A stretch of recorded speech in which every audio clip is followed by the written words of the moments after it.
Are we? We are. Hey, stream, what's going on? How you guys doing? Hope you guys are well. Welcome back. It is what is it? It's Monday, right? It is Monday. Uh we are going to try to get a group this evening. If we don't get a group by the time the guildies get on, we might go and help them again. Get a bit of XP. I seem to have been a bit of a help to them last night, so we'll see how that goes. Anyhow, I hope you guys are doing well. Hope you guys had an alright start to your week. Mine was interesting. I had an audition come to me for a villain, an evil. I don't know if you want. I guess it's young adult. So I gave it a whirl. They asked for the the dialogue. The first half is supposed to be angry, and the second half is supposed to be quiet or silent. I'll play this for you guys so you guys can listen to it, but this is what I ended up submitting. So they'd asked for a young adult, and this was going to be an evil character. All right? All right, listen to this. Hey, you were about to run me over. We can't have that. I think I need to harm you now. What do you guys think of that? Anybody here? I'll play it again later. I'll get your guys' opinion.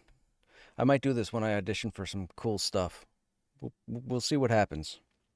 There are others in the running, so I might not get it, but I was trying to think how I was going to do it, and the way I sound normally, I wouldn't class this as a young adult, although I did go through puberty when I was like 14, so by definition, I was a young adult. I guess with this voice, I was one of two individuals that was part of the baritone part of my choir, my school choir. The other person hadn't quite gone through. I was all the way through, so I had the deep voice. Anyhow, that's what I pictured for. I tried to think of something conniving or like scheming, like somebody who just wasn't having it and automatically jumps to end of the world. That's what I came up with.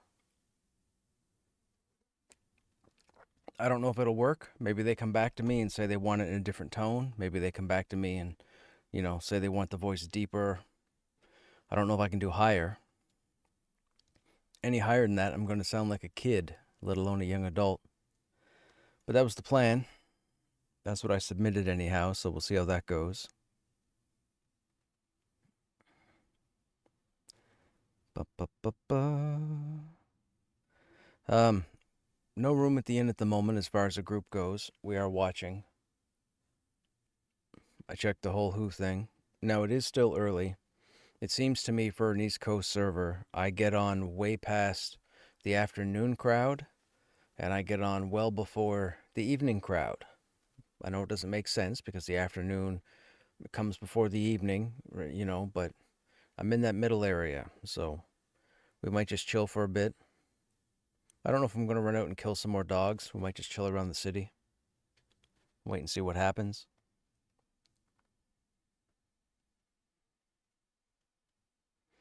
I don't know when the submission for the audition ended this afternoon at 3 p.m. Eastern. Now, there was no information about when you'd be contacted back. I would think it'd be 24 to 48 hours. So we'll wait and see what happens. Now, mind you, they probably had 20, 30, 40 other auditions to go through, so it's not like I was gifted that one. But it'll still be cool to see what happens. If I get it, apparently it's a regular role in some kind of series. Now, I don't know if it's a web series. I don't know if it's a webtoon. I don't know if it's a podcast.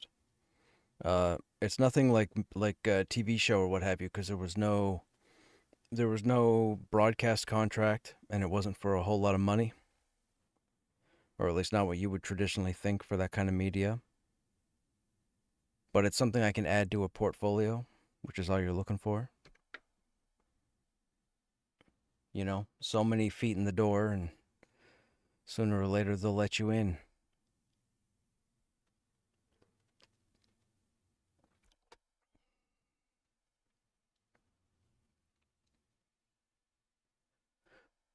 You can see we have it labeled as scary character.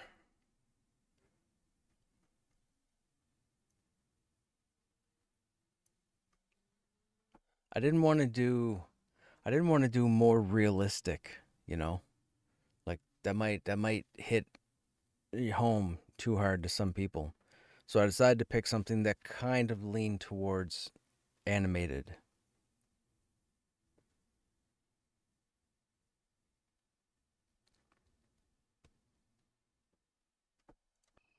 I mean, I guess we can see what's going on here. We'll do a follow-up while we're waiting.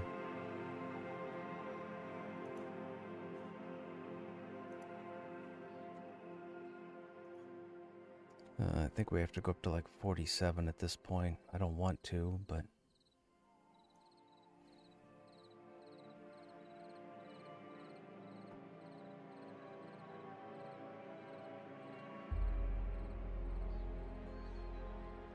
a lot of people looking for group. Well, I shouldn't say a lot of people. Well, 6 people looking for group.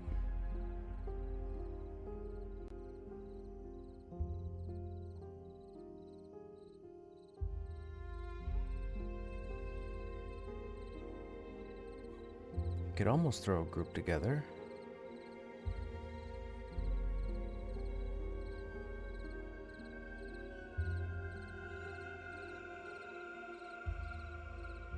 I'm not familiar with some of these people, though.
Hey, Volcaris. I just created a tune on Fang on Fangbreaker. Well, you know what? Good luck in Norath, man. I am trying very hard not to go back or not to go over there. So, you can Fang break it up for me.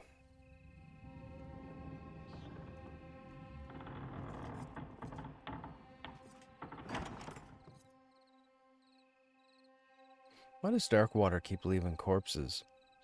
I don't understand.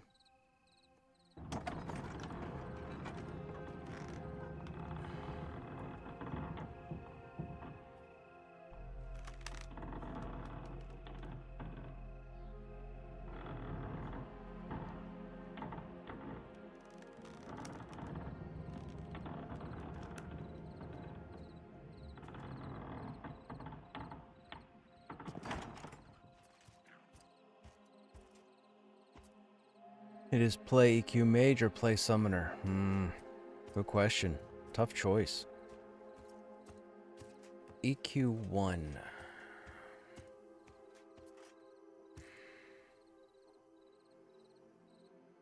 No, EQ 2. What's Fangbreaker? EQ 2?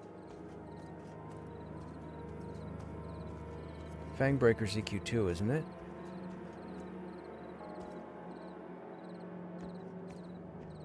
Oh, no, it's EQ1. Oh, yikes. Who to play? I mean, you can't go wrong with a mage. I mean, Necromancer would be just as good. I would say probably a mage. Mage would give you more freedom to survive soloing if you had to, as opposed to a Necromancer. I think a Necromancer would have a bit more downtime than a mage would.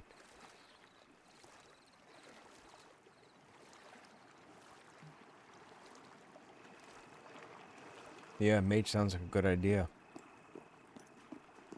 If I did it, I'd probably roll shaman. Not that I'm going to, just saying. Oh man, it's been so hot here. This room's no good. I gotta find a way to cool this room down.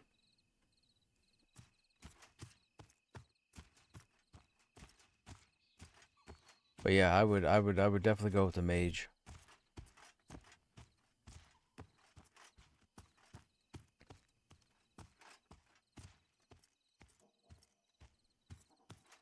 Not that you would, but if you did, right, exactly. If I did, it would be a shaman. I think my warrior days are done in EQ. Chill mode would have to be around, and I don't think chill mode's around. I think chill mode is splintered now, and I think people have gone off to play for other guilds.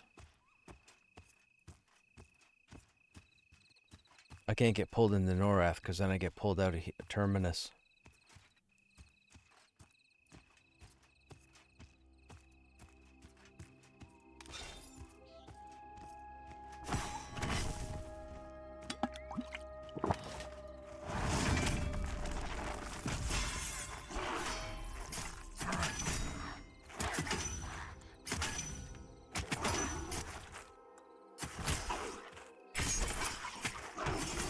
You need to think about this more? Well, it depends. Didn't you say yesterday you kind of wanted to give Pantheon... Maybe it wasn't you. I thought it was you. You want to give it a little bit of a breather? Now would be the perfect time to jump into an EQ server. I mean, unless you have other genres you want to play as far as games go.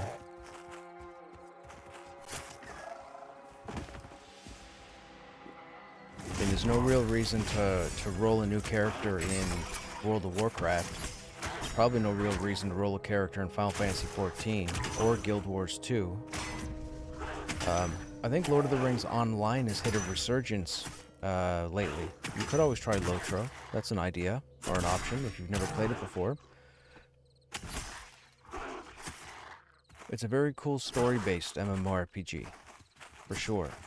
And I don't think there's a heavy reliance on needing people. Oh, you have max tunes in Lotro. Gotcha, okay. So maybe not then. What about Guild Wars 2? Guild Wars 2 has a bunch of content and a bunch of players right now.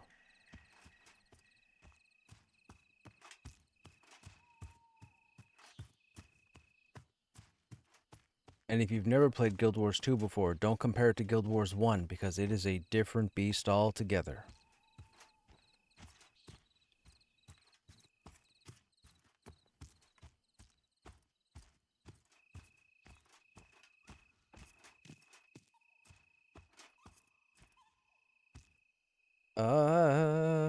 I don't know if they have a mage class as far as a pet goes, but mage class as far as magic, yes. They have 3 or 4 classes. Well, see, the thing is, Guild Wars 2 is interesting because Guild Wars 2, your playstyle is dependent on your weapon type.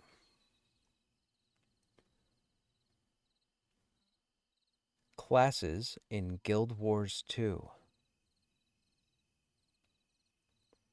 Profession. Yeah, they've got the Mesmer, the Necromancer, the Elementalist, the Revenant, as far as magic users. They also have a Thief, a Warrior, an Engineer, a Ranger, a Guardian. Yeah, there are 9 core classes. Warrior, Guardian, Revenant, Engineer, Ranger, Thief, Elementalist, Mesmer, Necromancer. Warrior is a melee-focused class with high damage output. Guardian is a versatile class that can deal damage and support allies, kinda like Paladins. The Revenant is a class that channels legendary figures for powerful attacks and boons. Sounds kind of like a shaman death knight. Engineer, a class that utilizes gadgets, turrets, and explosives. There's your pet class.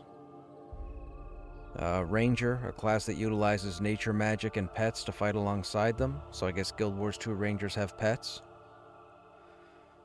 Thief, a class that excels in stealth, mobility, and burst damage, as they should.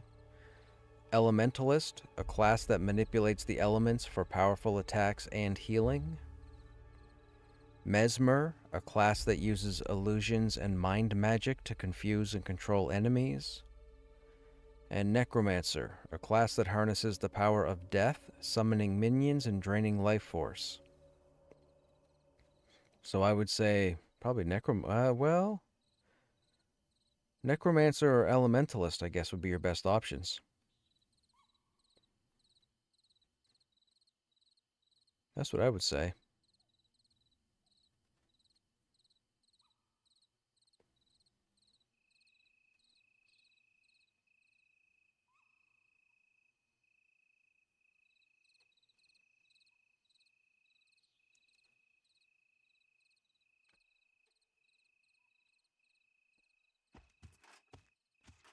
But Guild Wars 2 also has like 4 expansions.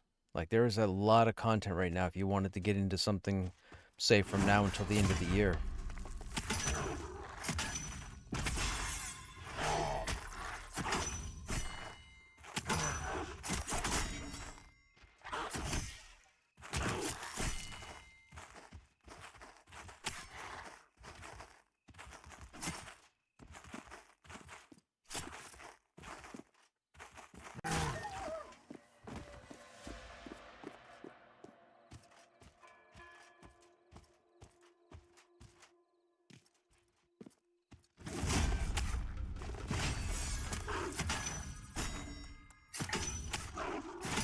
I mean, myself personally, I'll be jumping over into Borderlands 4 in September.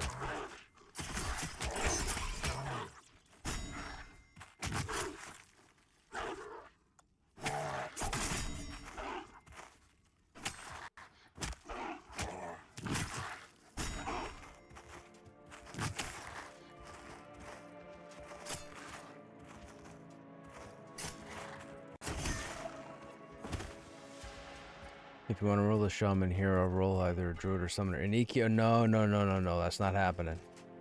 I am not going back to Norath. I can't. I cannot. My longtime viewers will tell you that it's a bad idea if I go back to Norath. I don't even have to say it. Oh, in Terminus. Gotcha. Yeah, no, I cannot go back to Norath. I will never leave.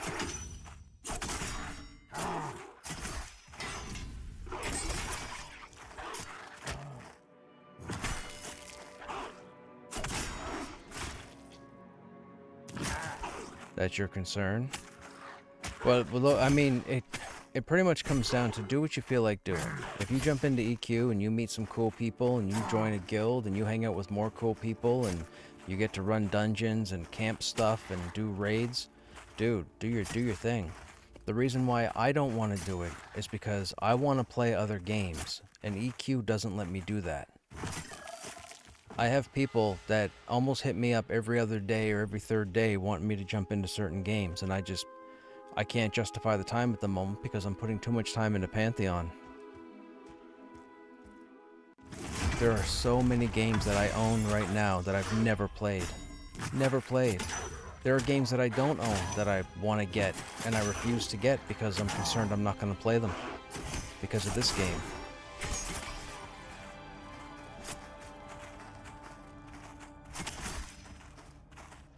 However, with that said, I get this guy up there, and I don't necessarily have to worry about him, in the fall. They're not going to have level 50 content, and even if they bring in more 30 to 40 content, I wouldn't log this guy in anyways if he was already 50 or 45. I'd log in the Paladin. So I might actually get a break to go do something else. Regardless, I know for a fact in September I'm going to be playing Borderlands. That's going to happen. I'm a huge Borderlands fan. I've played every Borderlands so far, and I've played all the Tales from the Borderlands. So I will definitely be playing Borderlands 4.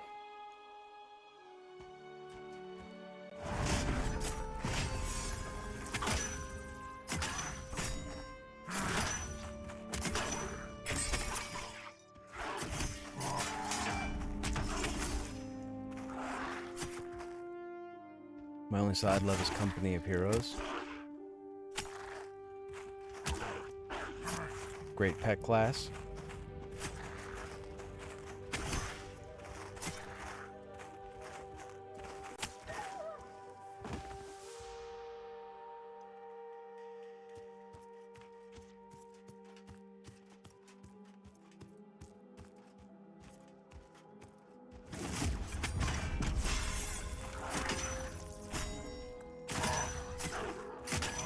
The engineer, what was his name? Roland. Roland had the deployable turret.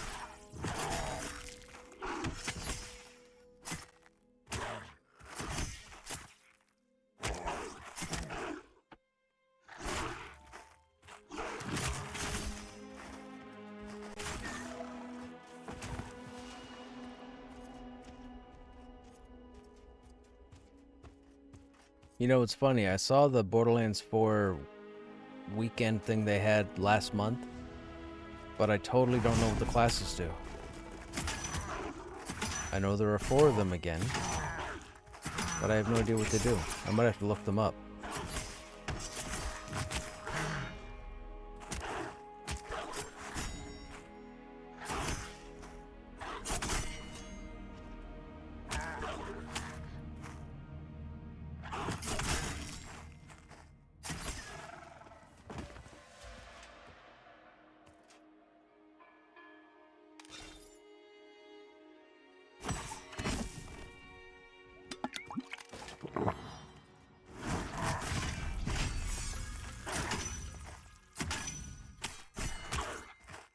There's also Titan Quest 2, and I'm not even sure when that's supposed to launch.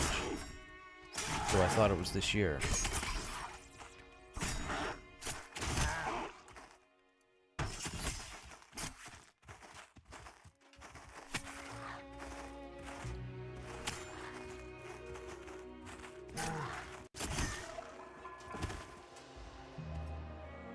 What is that? What is Titan Quest? Think of Diablo, but based off of Greek mythology. It's like Diablo 2, but based in Greek mythology.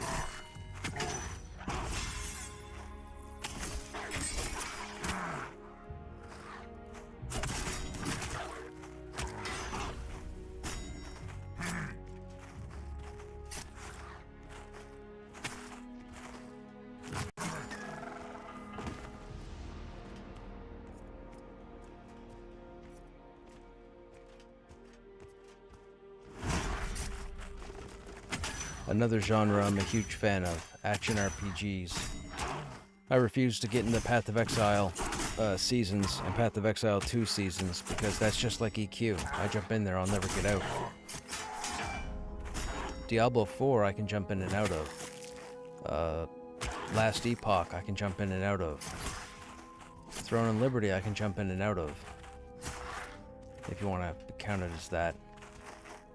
But there's a lot of strategy to those games, which is what I like. I like scheming and planning and loadouts and finding all the hidden stuff. That one chess piece that has an ability that amplifies what I already have and I didn't even know it existed until it drops. And you have to go through and kill the same content probably 500 times to get it to drop. The addictions are real. Yeah, I'm surprised I didn't stay in Throne and Liberty for as long as I did. We were in there until, was it level 40 something, I think? And then I was like, you know what? I'm not having fun anymore. I wasn't having fun. I also think I was into Pantheon.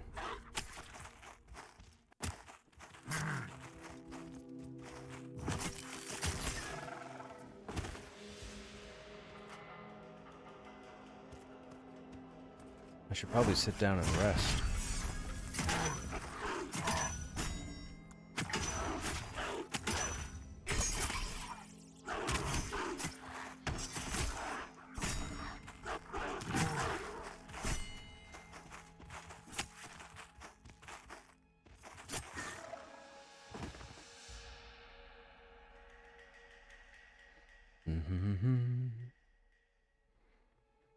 Truth be told, I don't think the game was ever fun. It was just new.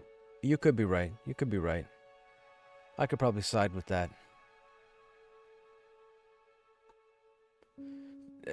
I think when I played it, we got to the end game, and then I realized the end game was constant farming, which most other games are. I get it.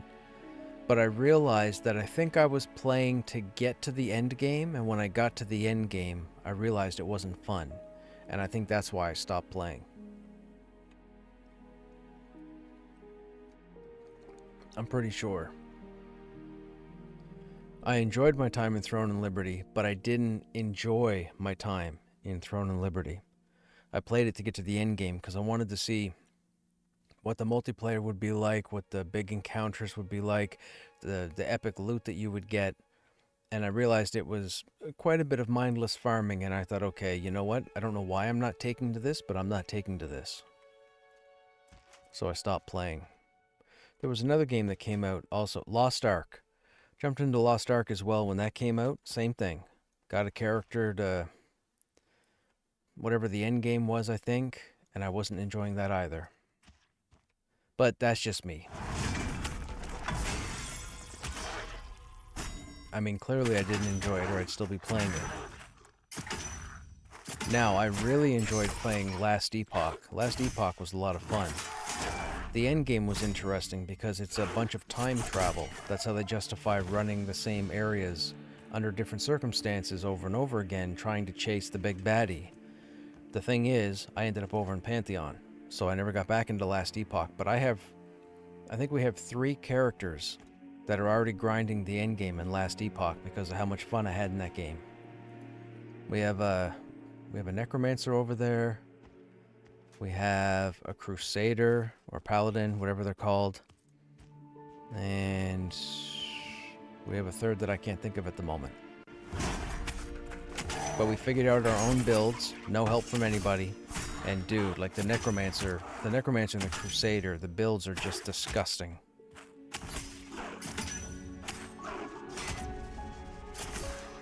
Yeah, Last Epoch is definitely a fun game. Lotro was amazing for the story.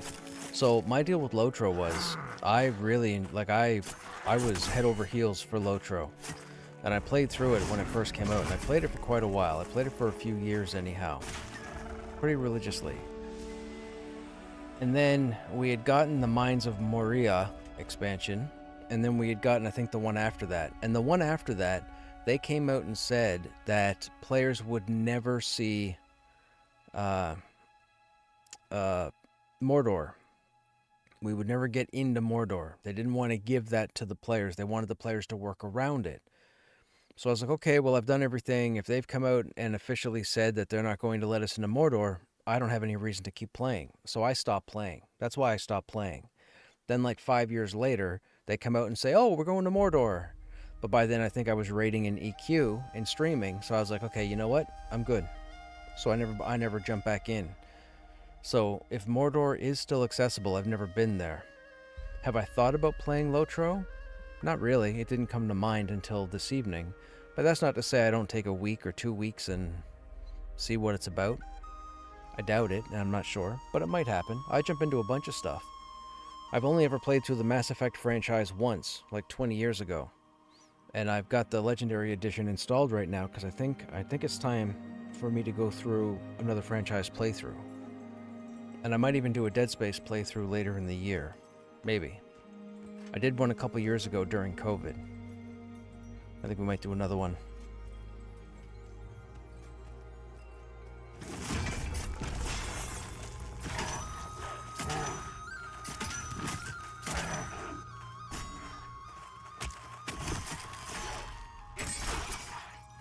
It all depends. It all depends on what my situation is, what's going on, what games are out.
Bum, bum, ba-dum, bum.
Lotro has the best story infused into any MMO I've ever played.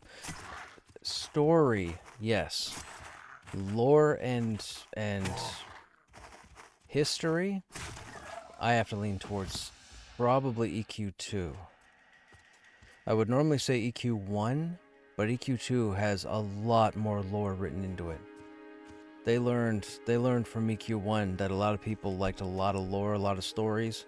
So if you go around EQ2 and you find every single book that is in that game and talk to every single NPC and find every single landmark, you get so much lore, it's ridiculous. So much lore. There is so much more lore in EQ2 than WoW, EQ, Final Fantasy, Guild Wars, ESO, Arcade, like all of it. Like they wrote and they wrote and they wrote. And the cool thing is, if you're familiar with Norath's history, whether it's coming from the timeline of EQ1 or the timeline of EQ2, you read through all these stories and names will pop out, locations will pop out in your mind, and you'll be like, oh, is this what happened here? Oh, what happened over here with this? Oh, I remember when I did that. Oh, that's what they did with oh. Anyways, a nerd like myself, I absolutely fell in love with whoever all wrote the lore for EQ2. It was so good. So good.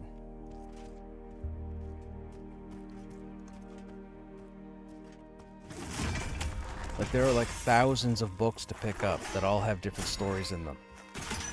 And a number of them kind of tie into the same, like, you could be in Kinos in the Mage's Tower and pull up a book to read about Lord Everling, and then you could be 4 expansions in on some other continent, and you'll find a book or a landmark that references what you read back in Kinos in the Mage's Tower. Like, they tied. So, one thing people don't know about EQ, or at least EQ2, they had all their stuff written out years before we would get the expansions. Like when EQ1 released Planes of Power, they already had everything written out like 2 years prior, 3 years prior. They preloaded most of their content and lore and then pushed it into future expansions. People think they just worked on it for a year, wrote all this stuff, and out it came. Nope, that's not how it worked. They had a lot of it backlogged and they just stuffed it in when they came to the expansion. So you might be in expansion 1 and you might learn something cool, and then you end up 6 expansions in, and whatever you learned in the base game comes to fruition.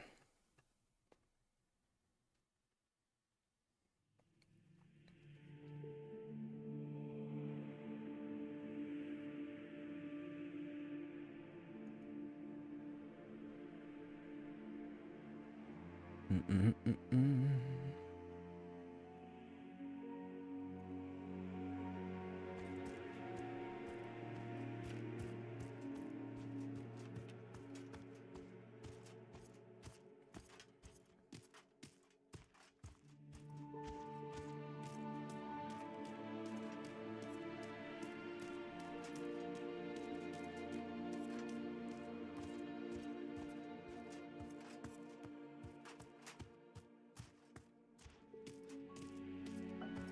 Wonder how high you can climb. Well, you can't climb here at all. That's too bad. I don't think you can climb to any of this. I think it's all too high. Yeah, it's too high. There's no foothold there.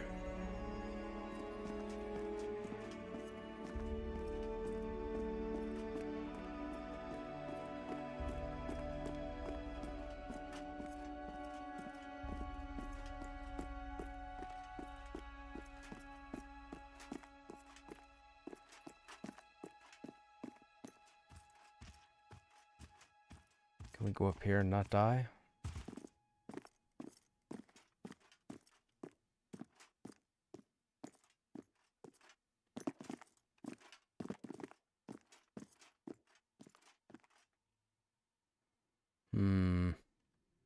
I don't think that's a smart idea, chat.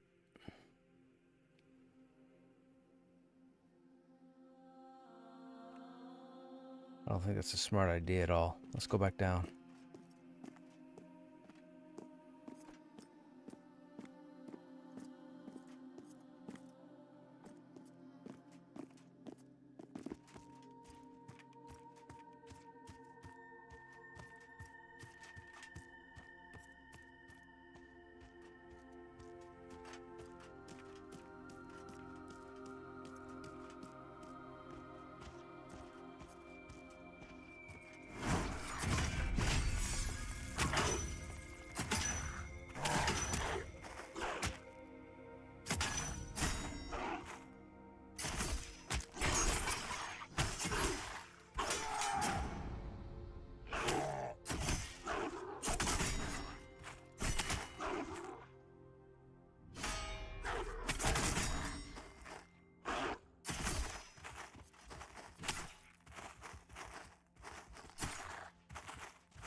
Well, we're over 30% in.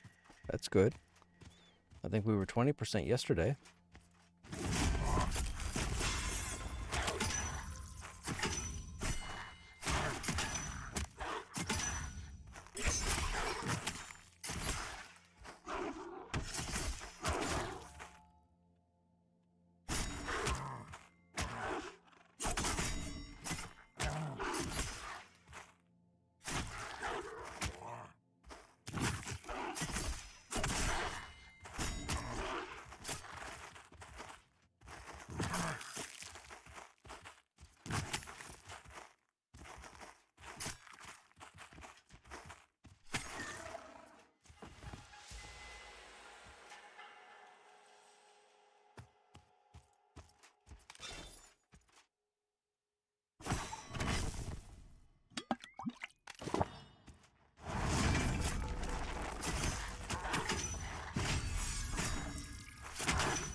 Hey, Muldrin, what's happening?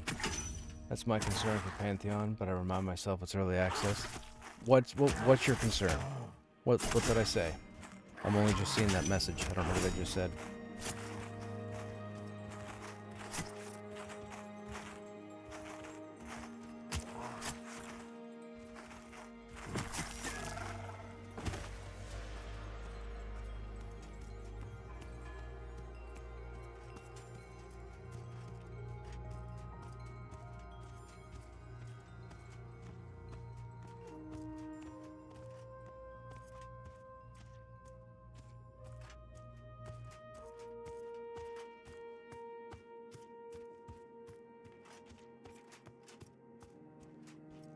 Ah, yes, exactly. Well, so here, so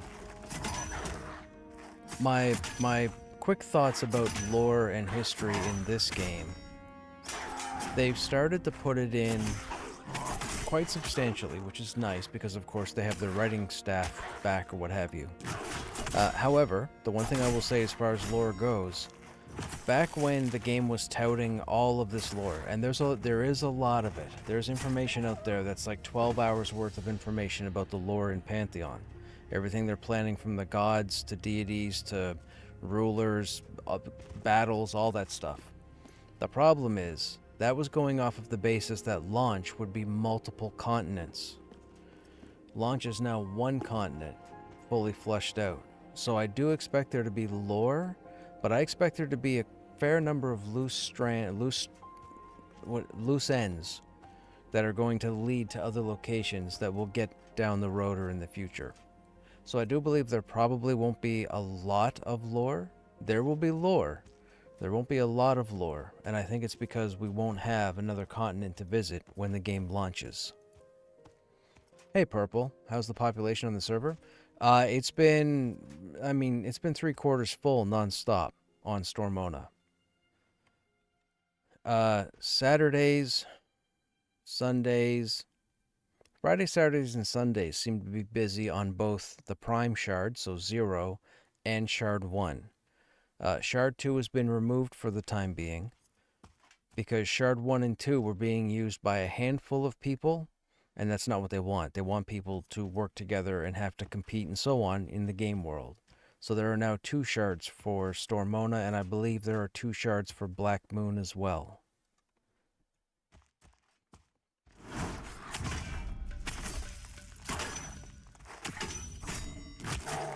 But this bit of content that they just put in like 3 weeks ago or whatever, like, dude, it's been great. It's been great. It's nice to see that we got sizable content this time around. I can't wait to see what they do when they unlock part 2. I'm guessing in a few weeks. Like, we only have the first half of this storyline. All the stuff that involves the trenches and then the enclave inside this mountain, all that story gets concluded or continued when we get part 2. Now, there's a quest line here that I'm currently on. We're on step 2, I think right now, which is Echoes in the Basalt, or Basalt, however you want to pronounce that. There are like 6 quests right now that follow one after the other, a la EQ. And it's my understanding is the end result is access to the final encounter of the story. The thing is, we don't know what the second half of all this is going to be. But the first half has given, I think there are 6 quests in the access line that are available right now. We don't know what's coming in part 2. But part 2 will bring in the main bad guy. Whoever the main bad guy is for this whole area, he shows up in part 2. Or whomever shows up in part 2.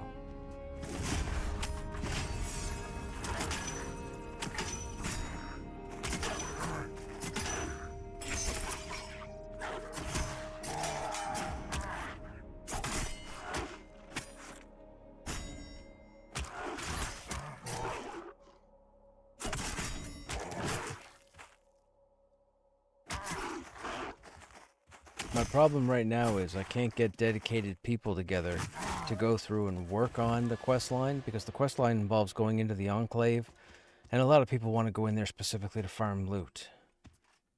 I don't mind tripping over loot when we get there, but I would like to go in and do the access quest. And I'd like to be able to show you guys on stream the access quest line, but I can't do that. But there are people who have it all done already.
Are you currently playing purple?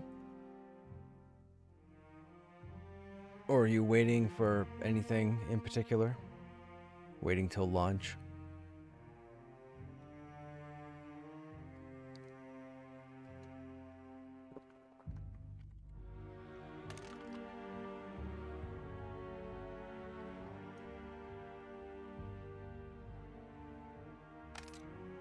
Not playing currently? Gotcha.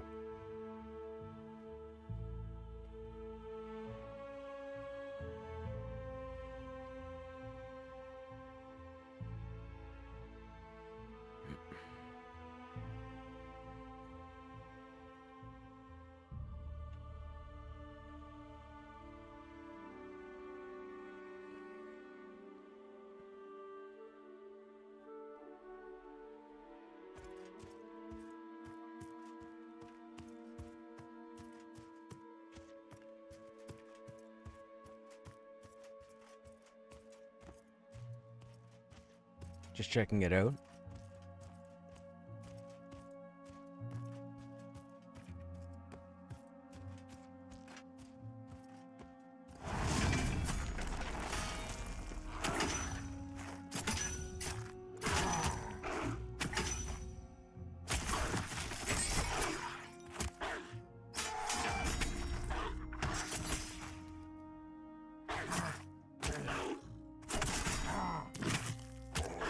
That was good. 120 damage.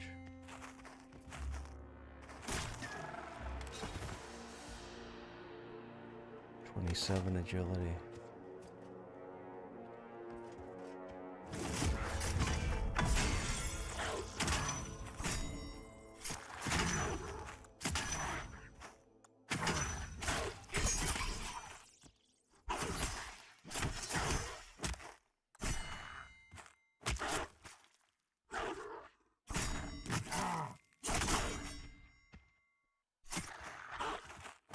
I like to play it when it releases. Right now I'm limited since I've taken down my gaming PC. I hear you, man. I hear you. But truth be told, because the game is still being worked on, there's probably a number of people, you know, that should probably chill and jump in at launch. I mean, the game really should have testers in here to test, but unfortunately, I've realized there's too many people in here that are here to grind. That's all they're here to do. Grind and complain about how their classes aren't killing everything.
Yeah, I can't. That's the Enclave. All in through there is the Enclave, and it goes all the way down underground. But you go in over here. I think there's an entrance to go in over here as well, but we usually go in over here. You go up this valley, this lengthy valley in behind the trenches, and there's the entrance up over here, and then you go down, and you can cut over here, and there's a named over here that drops the breastplate that I have, and then you can go further in and drop down even lower, and then it goes all the way down into the ground and all the way into the back of the mountain range. It's pretty cool. Been following your channel since the beginning. It's been a huge step to the other direction from what I've seen. Oh, God, yes. A lot of progress, thankfully. I can't wait to see what they put in on the next update. They're also currently working on the last zone as well. There's one more zone to come into the game for this continent. Once that zone comes in, all they got to do is work on flushing the content out.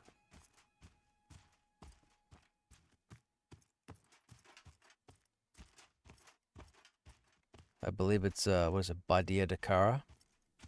Badia Dakara.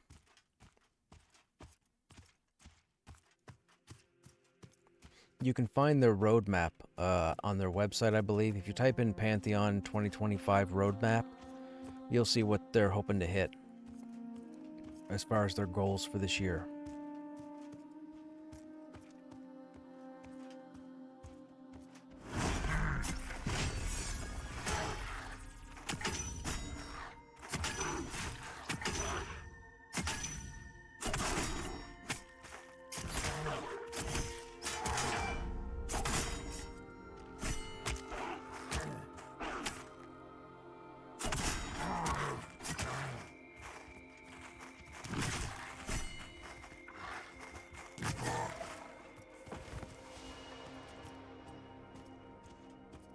You know, it's funny, I'm so against soloing, and yet here I am soloing these dogs.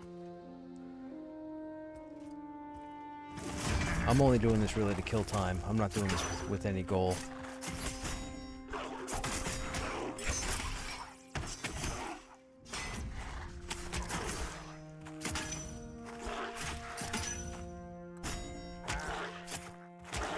It also is very slow leveling, so it ties me over in the fact that I'm, you know, not necessarily speed leveling.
Oh, right. Okay, my bad. I was trying to charge that guy and I was out of stamina or endurance.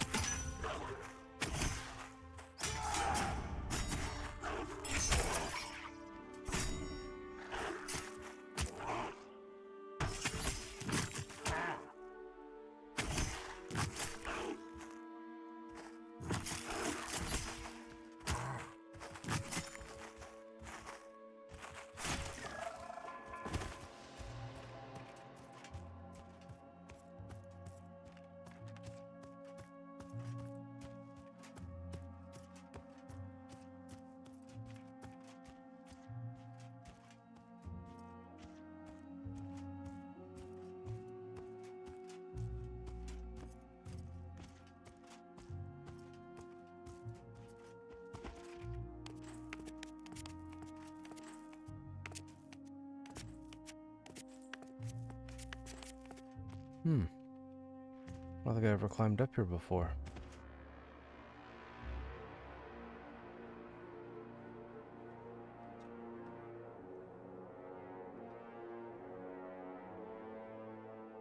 I don't think I want to climb any higher either.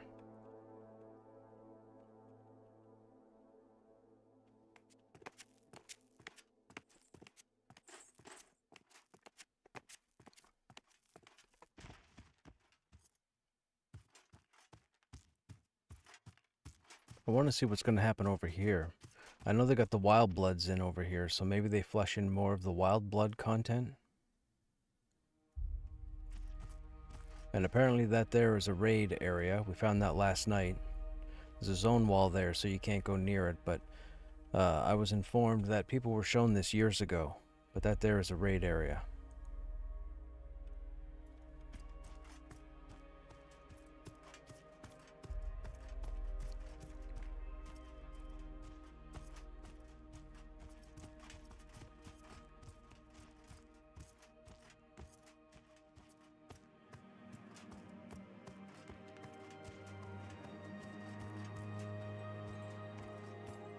I guess while these are repopping, we could probably go over here.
Wild blood right there.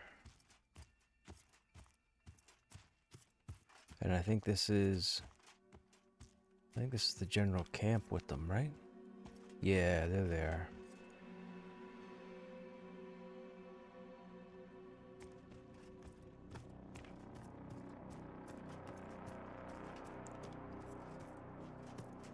That looks like something out of Lion King. That's the giant plateau, right?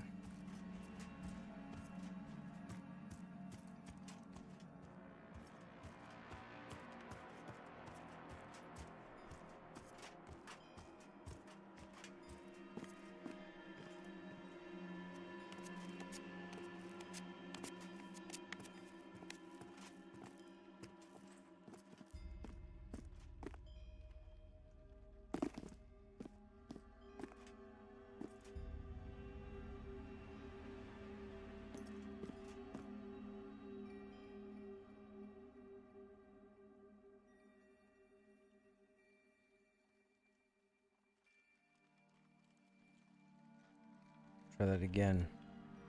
Yay! Yeah, there it is there.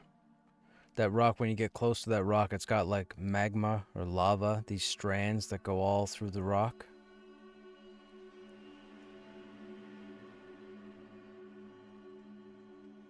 I mean, maybe that's the raid zone for this content. You complete all the access here and it tells you, hey, by the way, big baddie's all the way over here. Do we dare try and climb this? No, right? No, bad idea.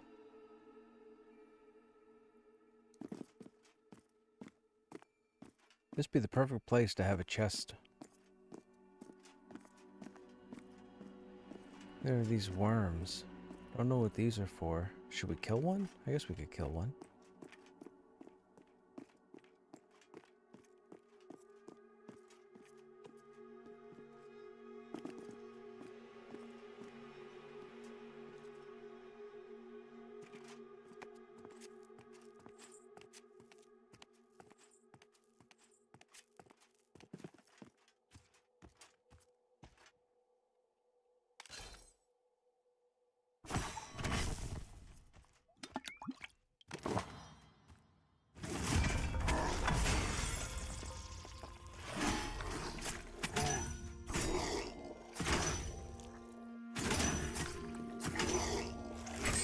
Oh, they don't seem to be very tough.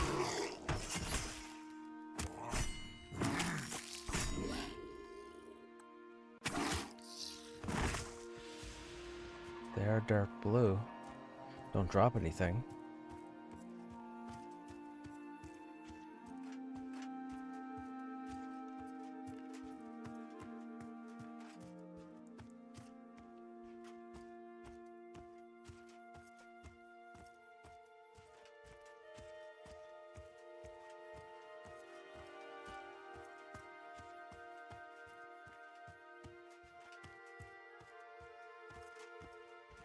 Shield beast.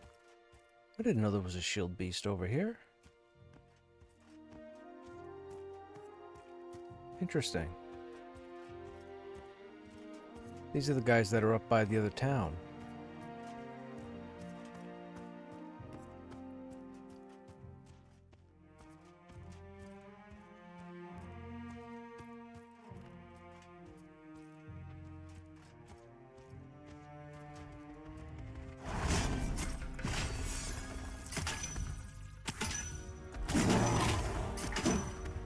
That was a lot of damage. This might have been a bad idea.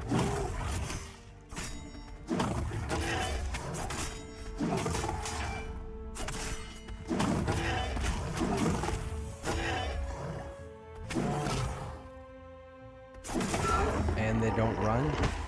Okay, we're not going to pull too many of those. That hurt. There's the wild blood camp there. Wait, that's a player. Oh, that's Lung. Must be over there with the group.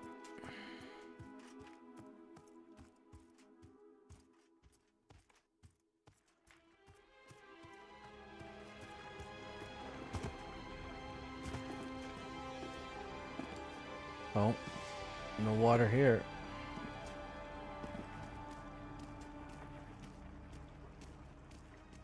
There it is. Hey, backstroke. I've never even tried that. I didn't know that was a thing. Doop-a-doop-a-doop-a-doo.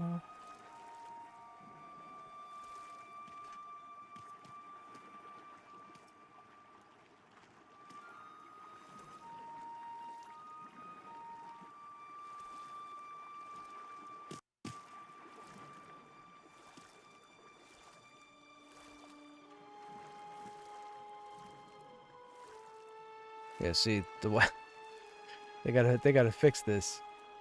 The water level is right here. And yet, that's the water. This is the surface right here.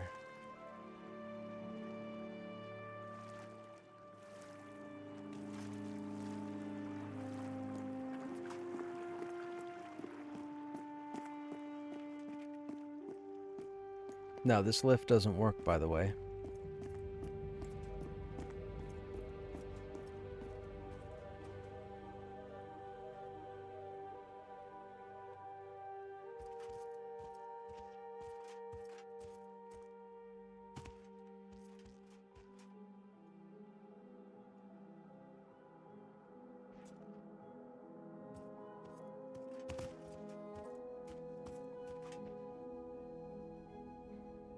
Gotta get some health back.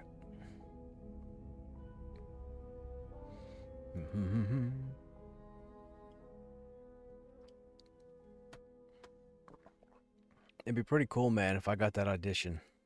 If I got that role. Hopefully I find out tomorrow. Hopefully it's good news.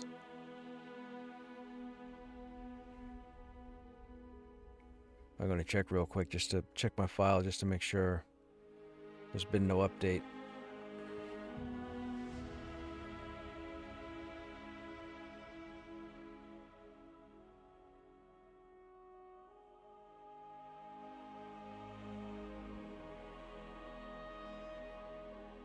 Nope, no update. Ooh.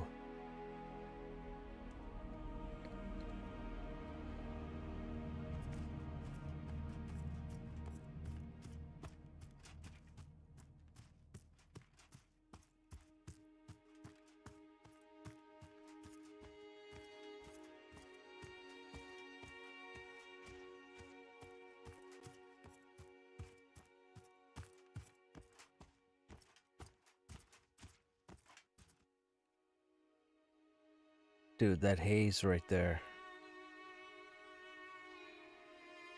There's the zone line to AVP. There's the zone line to Eastern Plains.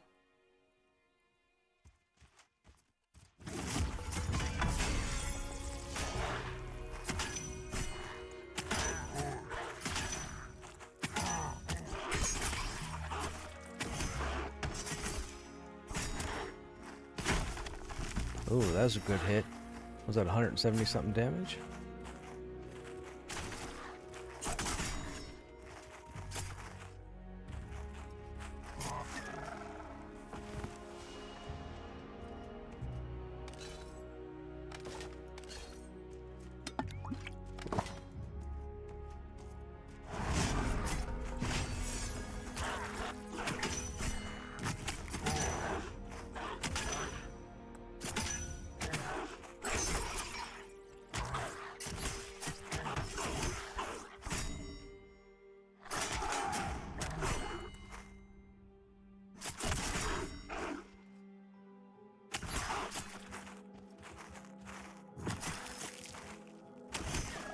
Why does Shield Slam not do much damage?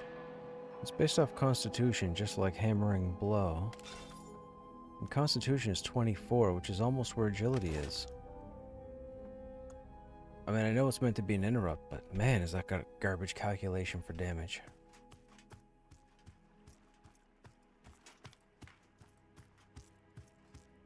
I guess it's not meant to be a damaging skill.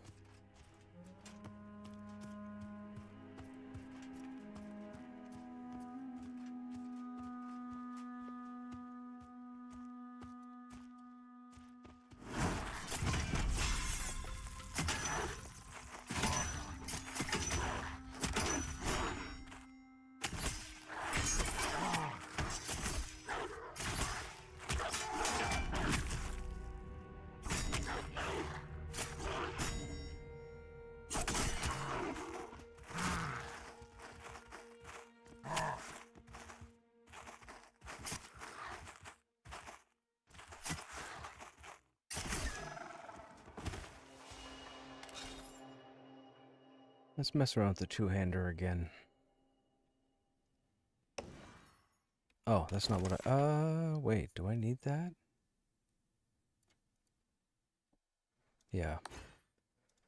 That I don't need.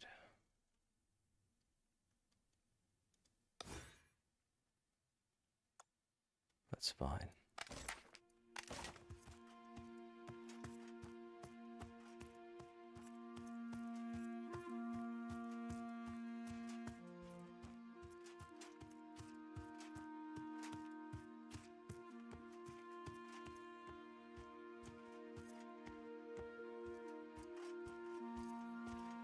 Come on, they all should have respawned by now.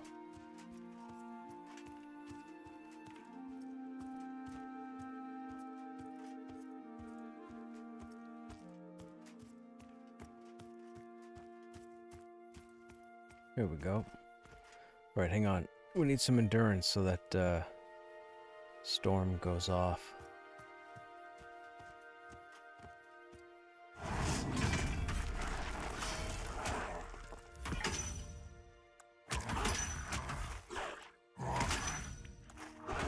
The 103 was nice.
Man, the light source on this is really good.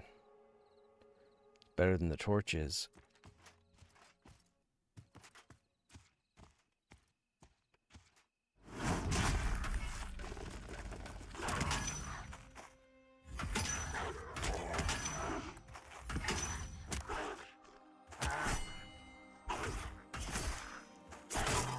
That was a good round. Holy crap, 168 on forward swing? That's the highest damage we've done so far. For that skill.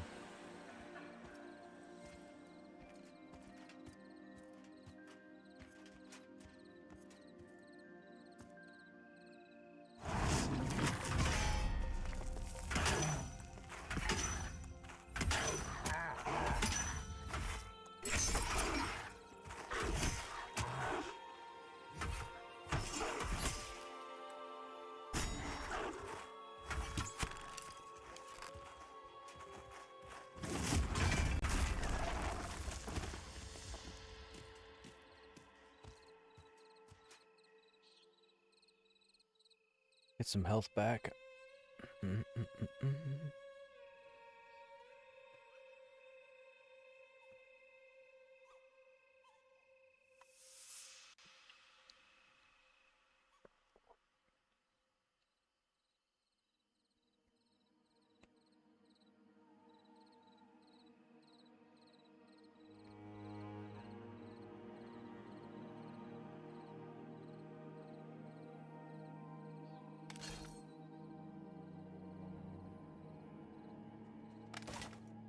Riddle me this.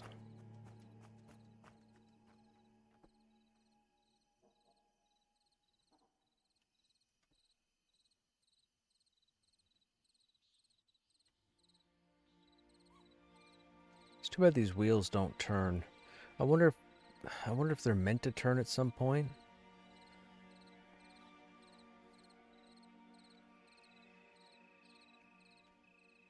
I mean, they have the lift that automatically goes up and down without needing a button or a switch. I would think that the wheels would turn on their own. One up there, one here. They could be used as like power sources. Although, this here, if you look very carefully, you'll see a thin line. I think this is the asset for the rope for the rear lift that doesn't, this lift doesn't work, but you can see that the rope clearly goes up through the asset into the air. You gotta look really carefully though. You can see it right there. Looks almost like a tear, but it's not. That's the actual rope. And the fact that you can see it from this distance is crazy.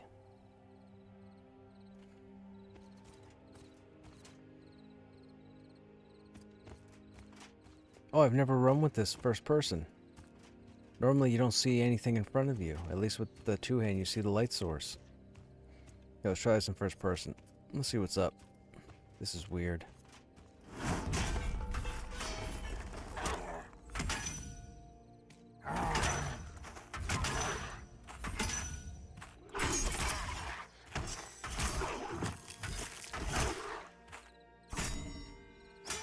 Oh, I like when Frostlash procced. You saw the shard of ice go through him. That was cool.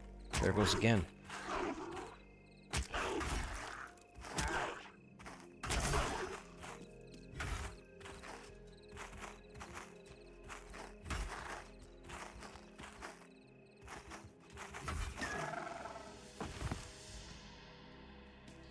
Yeah, see the problem with the two-handed cleave is the battle point generation. It's not good. Like, we left that battle with 3 and no way to charge it up when the mob is running. And the problem is that Great Cleave takes 3, or Brutal Cleave takes 3, so you don't regen enough to use it generally per fight. So there are some fights where you're stuck without it. Because if you miss, you don't get the battle points. Right? We have Storm, which when it lands, so when I dash into a target and I hit, I get a battle point. When I kick, and kick is successful, excuse me, I get 2 battle points. This is our best ability for generating battle points, but the problem is, Cleave takes 3. So best case scenario, you would need to start with Storm. If you didn't have any battle points, you would need to start with Storm, make sure it landed, then follow up with Kick and make sure it landed. The problem is, you should really get your target debuffed before you use Kick, because Kick goes on a 30-second or 35-second cooldown, and it can be a significant amount of damage. So we'll show you on this guy here. So, no debuffs. 130, numbers in red, that's a crit. Now, to give you an idea, that's our basic kick ability. This is Brutal Cleave. Remember, takes 3 battle points. 98. That's the average. So kick right now, regular 84. 94 again. Well, 98, 94. So it stays about 94, 95 roughly. And we have 33 strength. Or no, it's Cleave strength? Cleave is agility now, right? No, it is strength. Yeah, additional damage. So our strength is 33. And it still doesn't do as much as Kick does on a crit on average.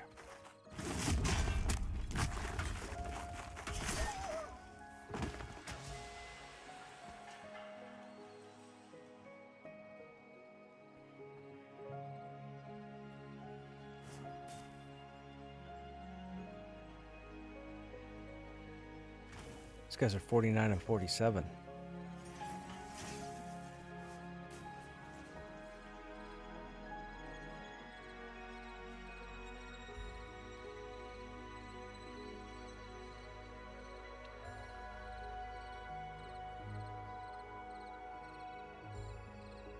That was kind of rude. They come up, took the dog out, and turned around and ran away. Rude.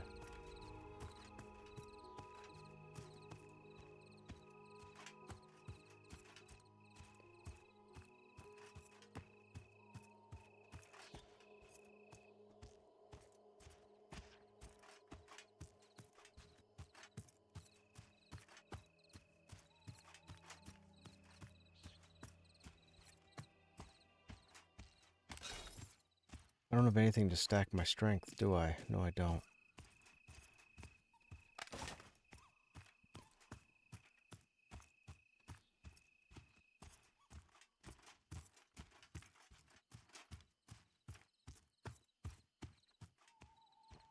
And I mean, hammering blow is really nice too. We normally have it here in place of cleave, but it uses constitution. We have less constitution than agility, and with kick using agility now, hammering blow does more damage than kick does.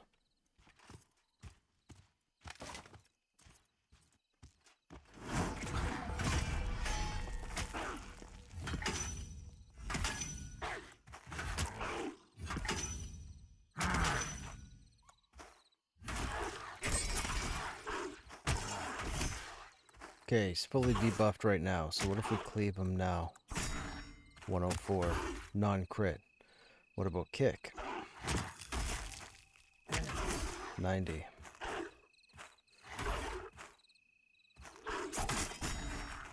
Forward swing is 81. So we're not quite broaching triple digit on any of our abilities at the moment. Not without a crit or a high roll.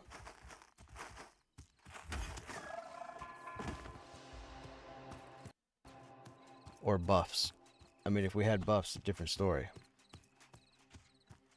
I'm assuming if we had shaman buffs alone, we'd be hitting triple digits.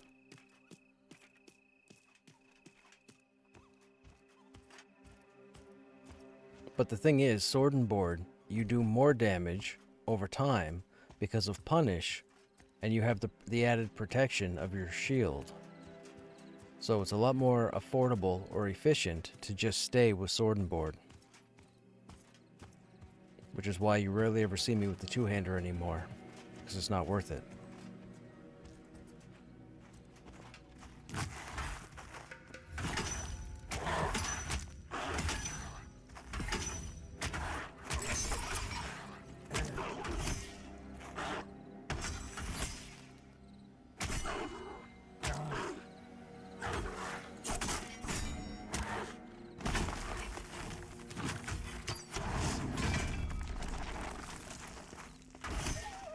I got lucky there. I got kickoff before the mob died, so I was able to get those 2 battle points.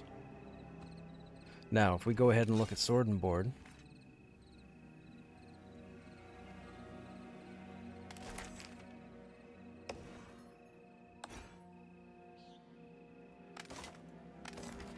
so right now we get Sturdy Commander. That's our passive because we have a shield in there. That's the wrong shield. Look, I can't go into combat with that. That's the frost shield. Okay, so jump.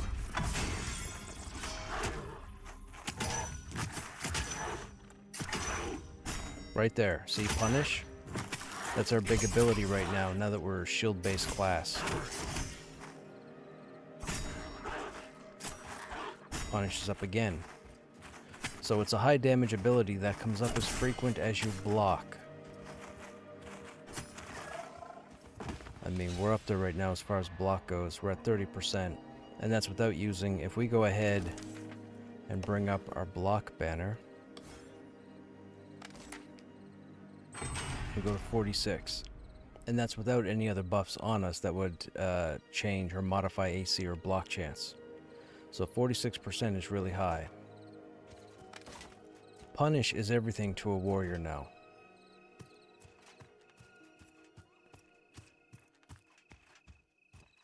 Now the thing is there, it takes 2 battle points for any banner. So if you want 2 battle points, if you want your damage banner, let's say, and brutal cleave using a 2-hander, that's all 5 of your points. The odds of you having all 5 points going into each fight is pretty near impossible. So another reason 2-hand is not as efficient as 1-hand. With sword and shield, you take less damage over time, so you're able to pull more or kill more anyhow.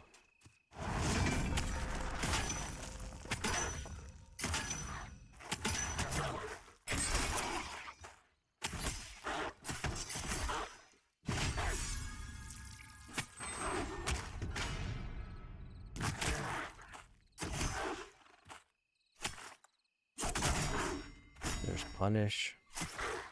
Just came up again, but it's on cooldown. You can see how often it can come up. It's still up, which means it triggered a 3rd time. We just used it. It just popped again.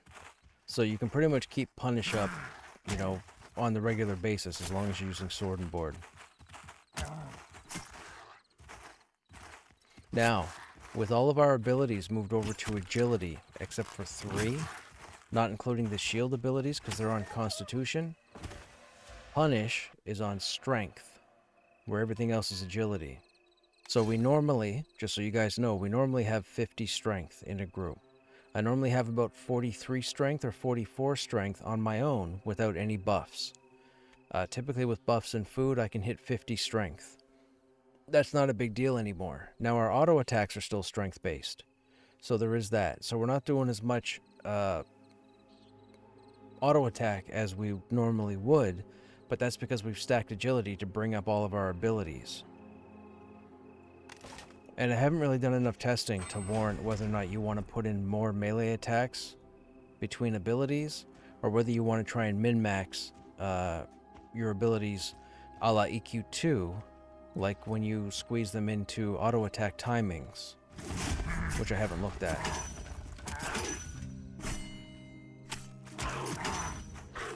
See, punish just popped again.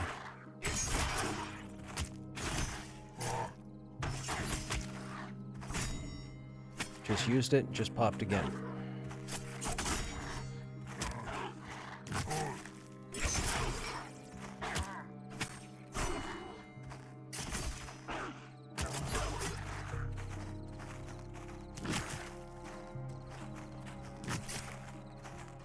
And you can see we finished the fight with all our battle points. It's very easy with sword and board to keep full battle points. It's one of the issues I had when people were complaining a couple months back about the warrior being virtually impossible to manage battle points, and then they changed it so that we got battle points back as readiness came back. A lot of warriors had it easy. I hate to use terms like easy and hard. I've given this explanation before, but they made it a lot easier for people to play warriors. They realized that it was made a little too easy, so they took away the battle points regenning with readiness, which makes it a little harder. But with how often punish comes up, and if you pay attention to timing your abilities in between your auto attacks, in between your punish triggers, you typically always have 4 to 5 battle points left over or throughout the fight. So you're not hurting for any of your abilities to go off. Again, another reason why sword and board right now is pretty much the only way to go for a warrior. If somebody's running around with the two-hander or tries to tell you otherwise, they're crazy, just so you know. I go on record with that.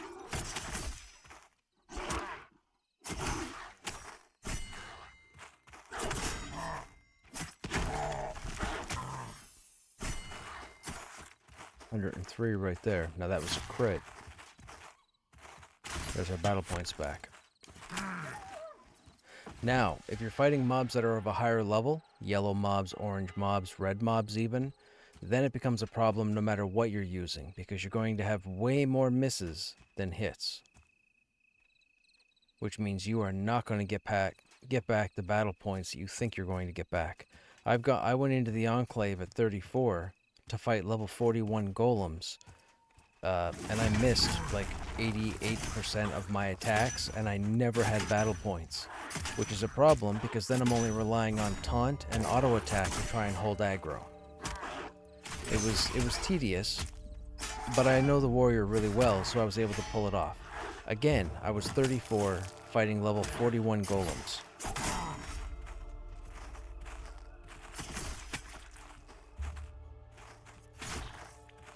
And that was before I got the breastplate and the shoulders.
triggered again.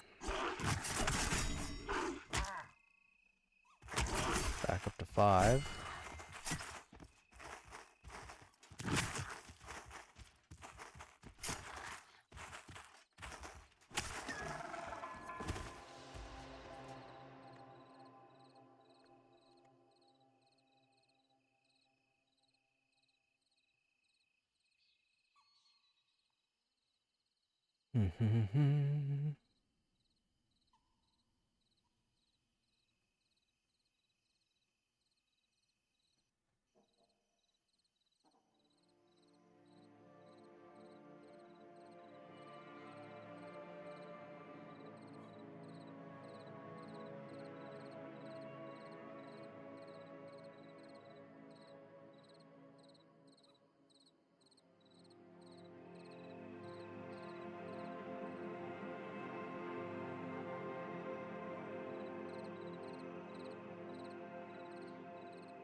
Why did I do that? I shouldn't have.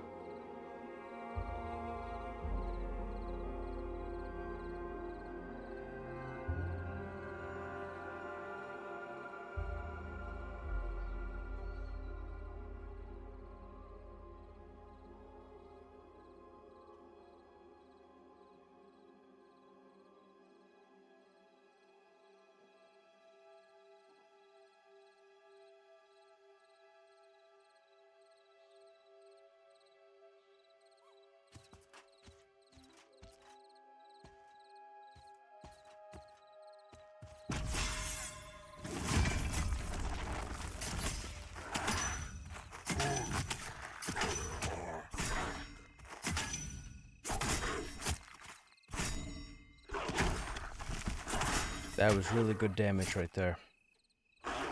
See, didn't even need the damage shield up for that. Hardly took any damage. It's good RNG.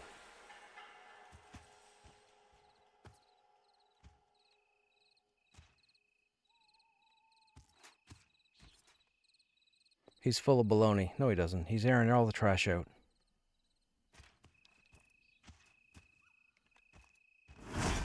That's alright, you know. It's Monday. My Monday's over with, so that's good. Now I just gotta get through the rest of the week. What are you guys doing? You guys aren't killing wild bloods?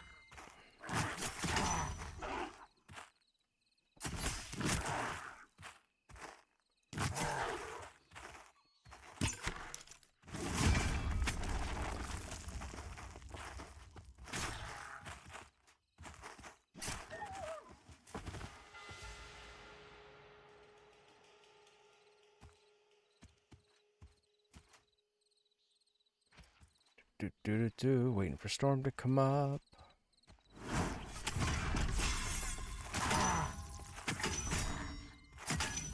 Now, with Punish, every time it comes up, you want to use it.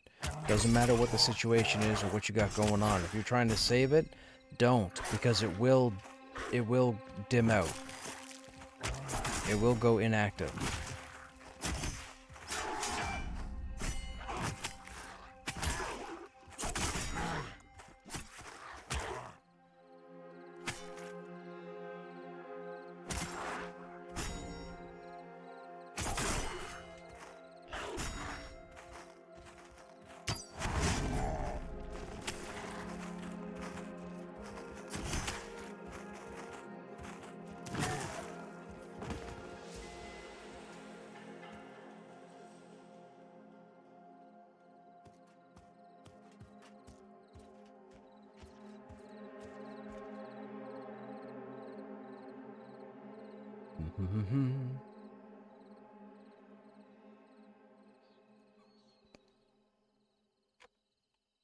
Oh, me? I have a Parched Recurve. It's 9 damage, 12 health, 12 physical crit rating, 18 hit rating.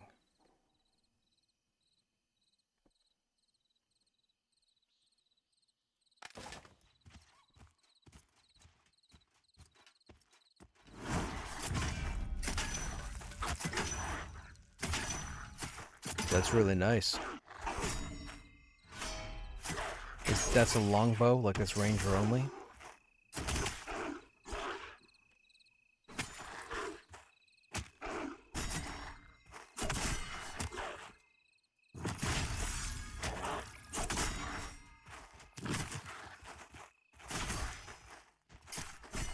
Yeah, always pop punish. Always. You don't want to waste it. It's too good to waste.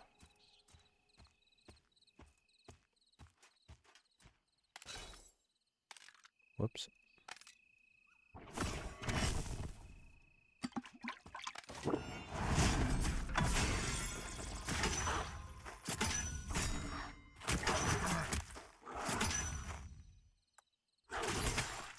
Ooh, 153. See, we just did 154 there.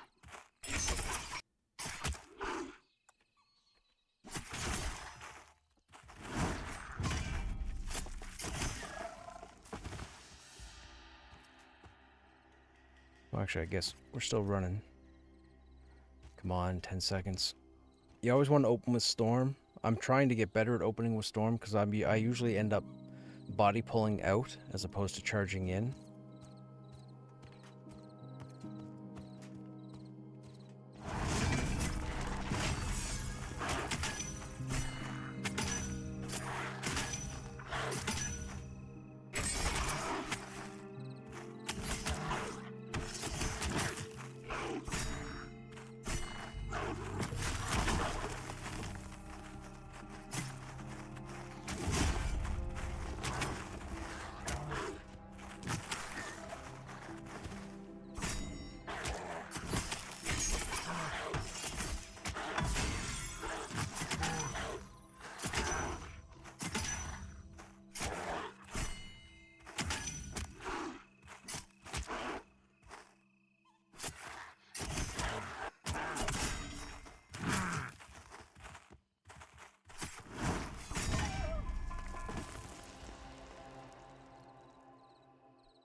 So we still have the goal to try and get the sword out of Enclave, at least for the time being.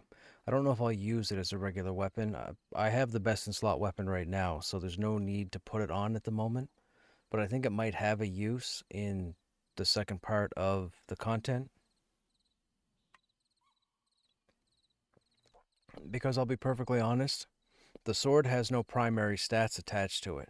It's the only weapon I've seen in the game at this level with no primary stats. It has hit rating and crit rating and something else, but no strength, no stamina, no con, no agility, nothing. There's also a blurb, like I was telling you guys a few days ago, that with this new content, every piece of gear has some kind of blurb at the bottom of the tooltip. So you can see for the breastplate right here, it's quite the blurb. But the sword also has a blurb talking about how there seems to be soot caked in on the sword, and it looks like the sword might be shinyable. Shinable? I'm guessing the sword, there's a good chance the sword may transform into something based on the wording.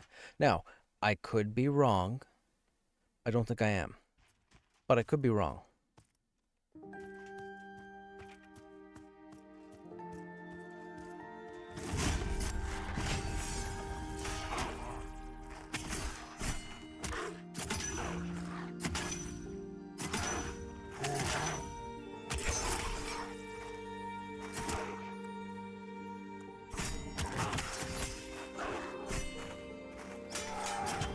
Now see, on purpose there, I waited to debuff the mob until Punish was up. I knew Punish was going to come up just before that debuff, and you, like I said, you want to pop Punish every time it lights up. Period.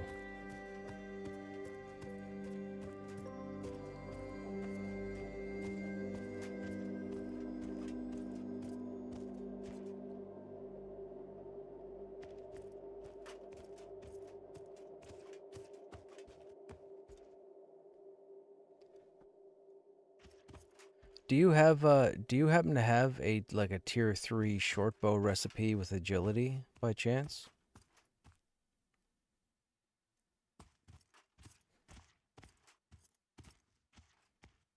Well, I think agility isn't that eloquence?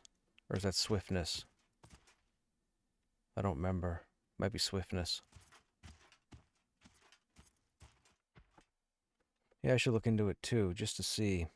I need whatever I can get right now to get my agility up.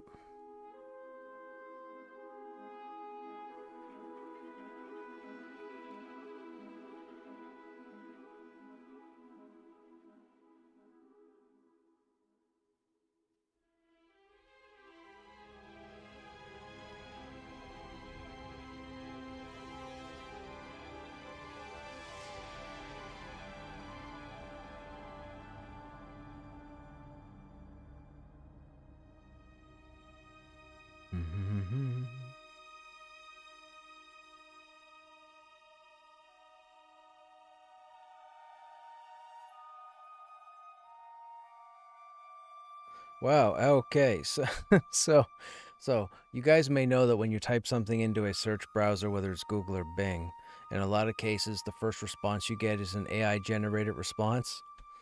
So I typed in this search right here, Pantheon tier 3 bows, just to see if I could find information on the tier 3 bows recipes. So it starts off telling me that in Pantheon, this is AI.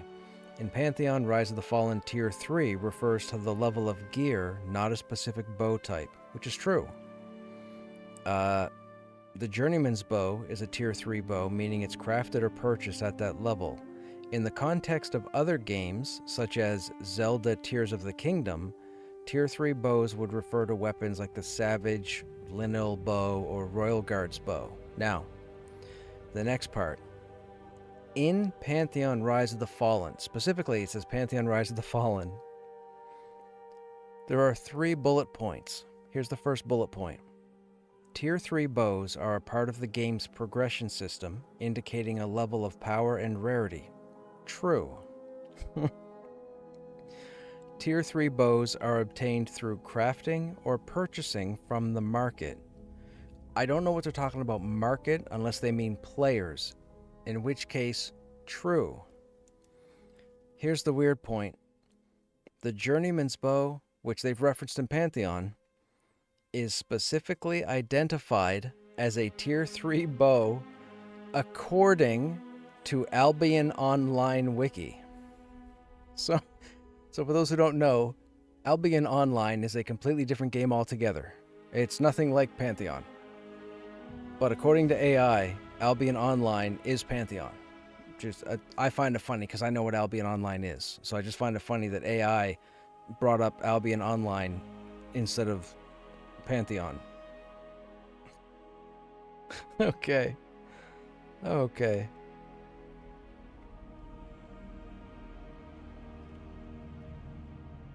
Okay. In other contexts, Tier 3 can also refer to other game mechanics like class levels in games like Pantheon Rise of the Fallen, where summoners are considered a strong solo class.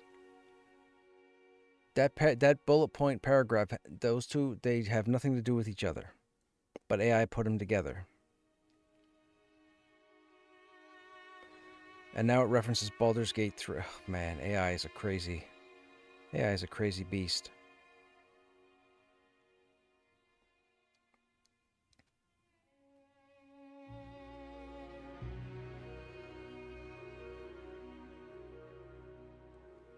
Wait a minute, there's a wiki on Pantheon? I didn't know there was a wiki on Pantheon.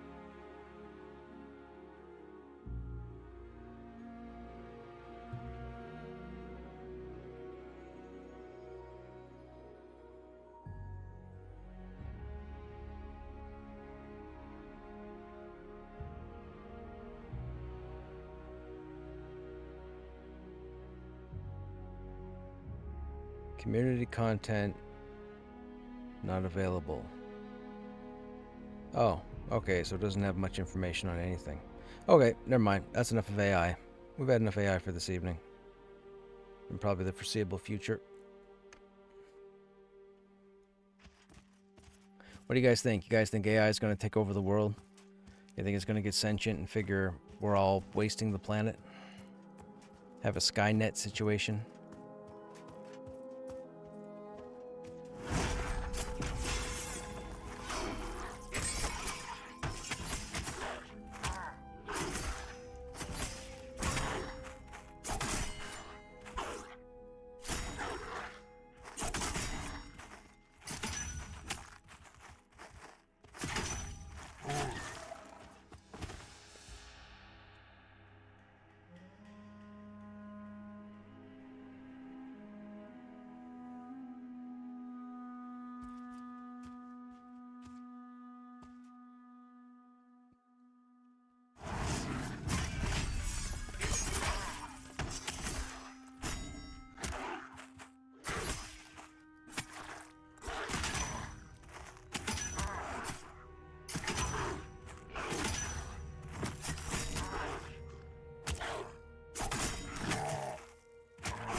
Again, hit high according to the RNG, didn't use my own buffs.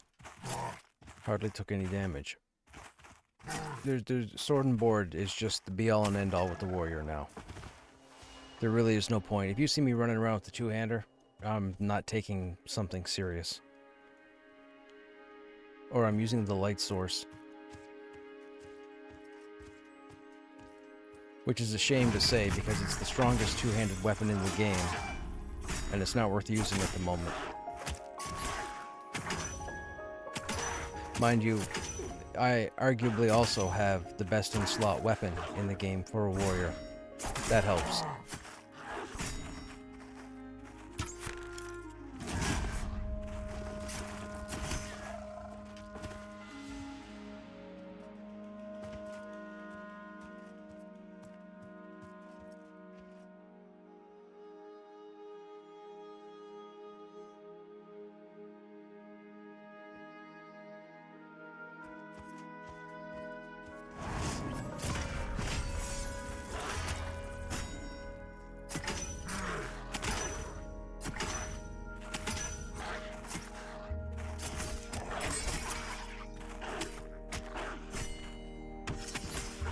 Another good run. Hardly any damage taken. Now, we're one battle point down, so we're going to let him get far enough away that we can storm to him. That gives us our battle point back. So now we finish the fight with full battle points. See, it's not just a matter of going in and hitting your abilities as they come up. It's a matter of planning how your battle points refresh. It's all about managing your battle points. I mean, you can say that because this stuff is dark blue, and sure, that's one thing. But even if I were to go to the Trenches, or the Enclave, or even Halnir's at like level 30, or even Hangor, it's the same thing. It's not just hitting your abilities as they light up, it's figuring out when to hit what in order to maintain your battle points. If you can maintain 3 to 5 battle points through an entire fight, you're doing something right.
I think they've given that up in my chat because I generally dismiss it or don't answer it altogether.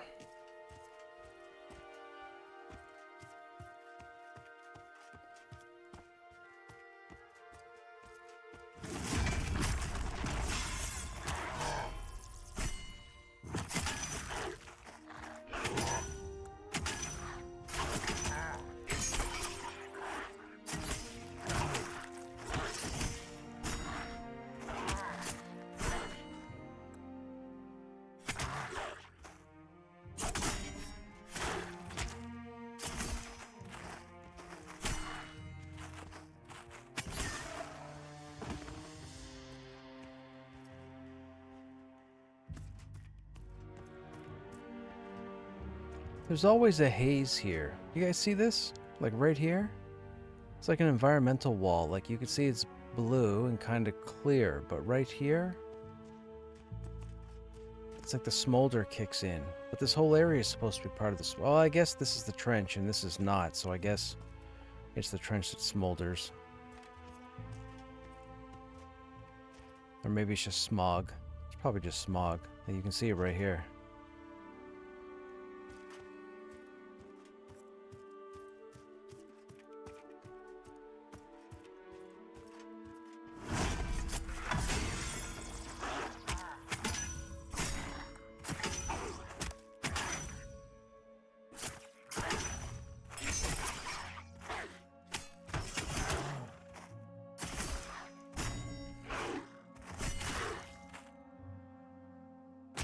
So storm is up. We're not going to have kick up in time. Now see, punish lit up and then disappeared. So you should pop it every time it's up.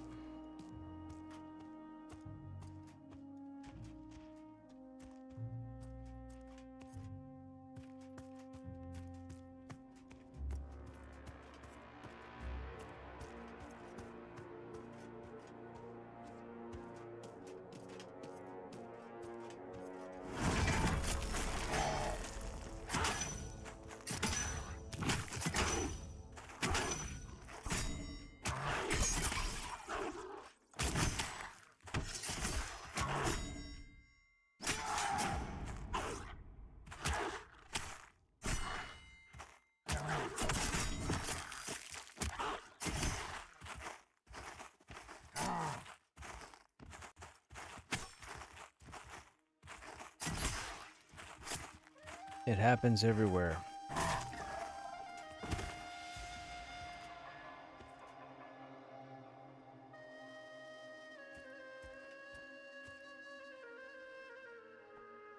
Yep, I have to keep educating my folks about different things that are used in my area, phone calls and whatnot.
Alright, they should be ready momentarily, I think.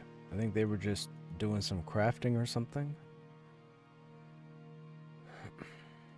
I wish I could get more of the chill mode people to come over. I mean, I wish. Hey, Sacer, what's happening? Thanks for using your Prime Gaming sub in the channel, man. Good job dodging those ads. Now when I start whining and complaining, you won't miss anything.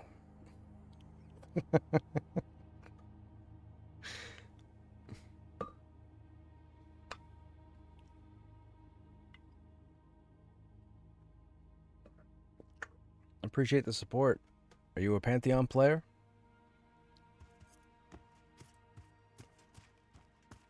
Or a Pantheon follower?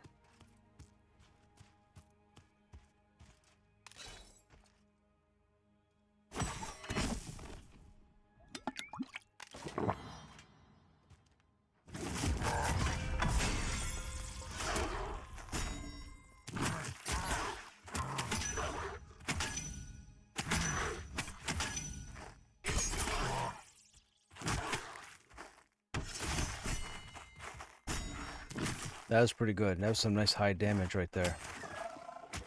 I got my Shimmy to 38 a few months back. There's just nothing else to do. Sounds like me, man. I got Krushnek to 33 back in, what, February? And then I benched him, started a Paladin. Played the Paladin for the last 4 months, got him to level 30. This new content came out. I had to make a very difficult decision. I was trying to figure out whether or not to bring Krushnek off the bench to go through this stuff now, and then save Lancelot for Black Rose Keep, or keep Krushnek on the bench, level the Paladin all the way up through this content, and then bring Krushnek off the bench at 33 for Black Rose Keep.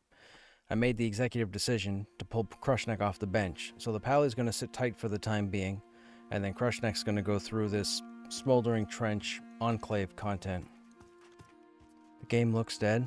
I wouldn't necessarily it looks dead, but a lot of the population is up here now at the quote-unquote end game. If you're on the Stormona if you're on the Black Moon server, yes, the Black Moon server took a really large population hit about a month ago. It hasn't recovered. Stormona server, you're on Black Moon, yeah. You're not gonna like this. You're not gonna like this. But in all genuineness, you should re-roll on Stormona. I know you're not gonna like it, but I believe you should roll on Stormona. Unfortunately, the population hasn't recovered on Black Moon in over a month. So, no, there are no character transfers at this moment. You would have to roll a new character. But I can tell you, Monday through Thursday, the Stormona server stays on high population. Friday, Saturday, and Sunday, it tends to be almost maxed. So Stormona is the busy server right now.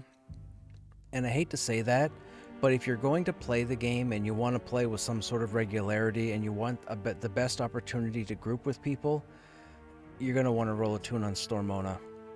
I don't know what they're going to do with Black Moon at this time because I can't see a bunch of new people going to Black Moon or rolling on Black Moon, unless they're West Coast, of course, because I believe Black Moon is the West Coast server. Stormona is the East Coast server. Now, with that said, performance is not that big a deal.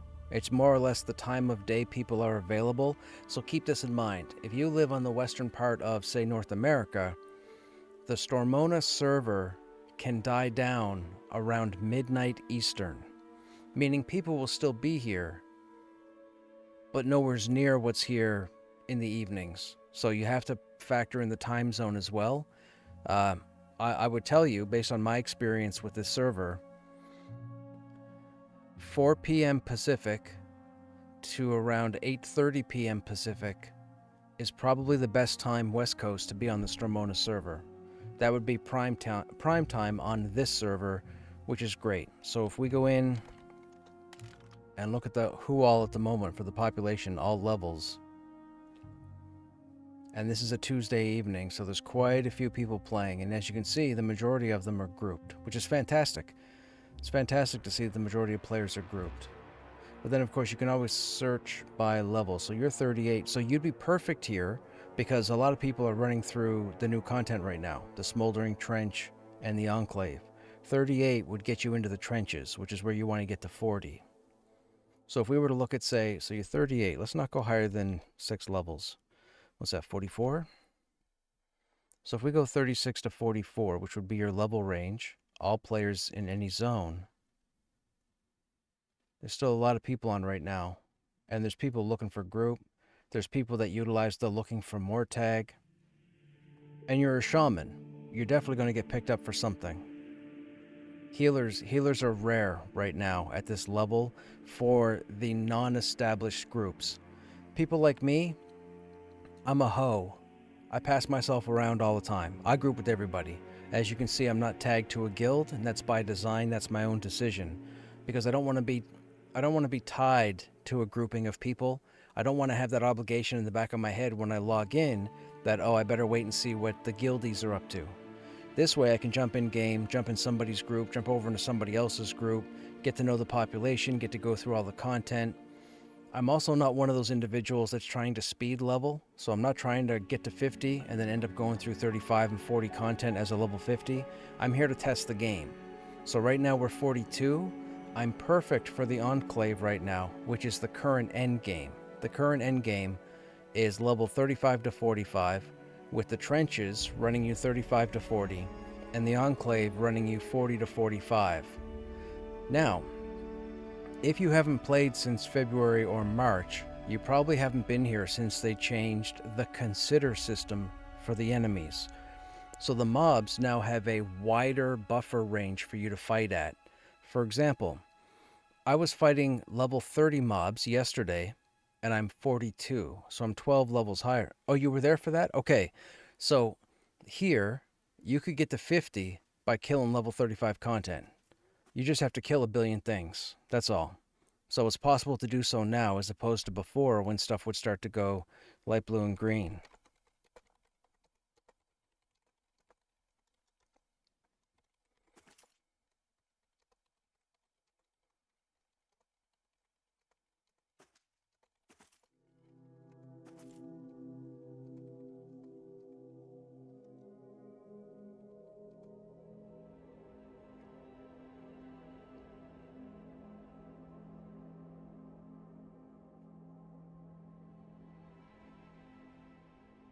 I'm here.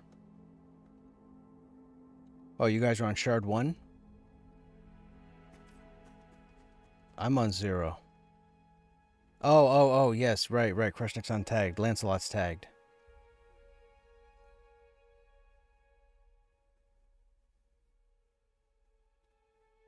You guys running from Demeth?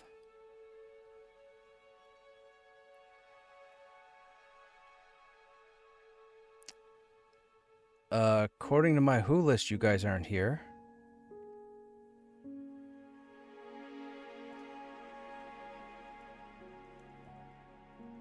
No, you're still not here. Okay, if you do a /who, is your first character a Bada-Boom?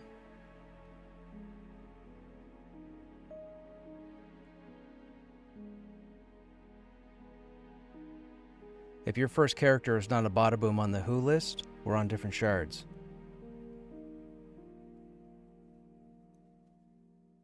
Why don't I see you? Oh, I see Shy One now. Oh, wow, that's quite a delay. I don't see Pee-wee yet, and I don't see Hint. But I see Shy. Oh, my levels are filtered. That would do it. That would do it. I'm silly.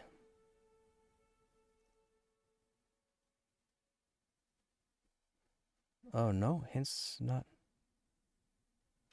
That's so weird. I just sorted by 1 to 50. I see Shy, but I don't see P and I don't see Hint. Okay, yeah, go ahead and shoot me an invite regardless.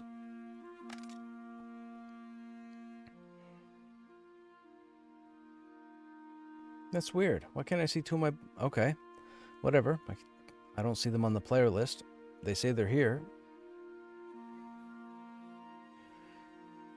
So I'm at 42. I'm pretty much set right now. So I have the best in slot breastplate. I have the best in slot shoulders. I have the best in slot tank weapon. I have the quote-unquote debatable best in slot shield. So I'm pretty situated right now as far as going into the Enclave, which is the newer content. This area here, these are the smoldering trenches. This is the start of the smoldering trench. You can see these mobs here. These are the new enemy types. Scorched Fanatic, Cinderfolk. They're all based off of fire damage. So when you... There we go. So when you come in here to this content, you have to use fire resistance. So I went to a jewel crafter and had them craft me a full set of nickel jewelry for the 9 fire resist. You're going to need to do that yourself. At 38 as a shaman, yes, you have your fire claw buff, which will give you the 15. You need more than that. You should have at least 40 to be safe. If you don't have 40 fire resist right now when you're buffed, you should probably get some jewelry made. Just a friendly tip for you.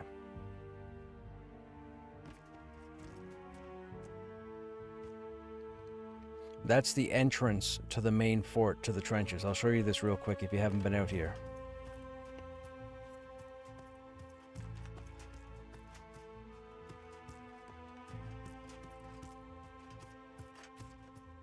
I'll show you, if you haven't seen the new gear, I'll show you the new gear. So that's the best in slot breastplate right now. This drops in the Enclave.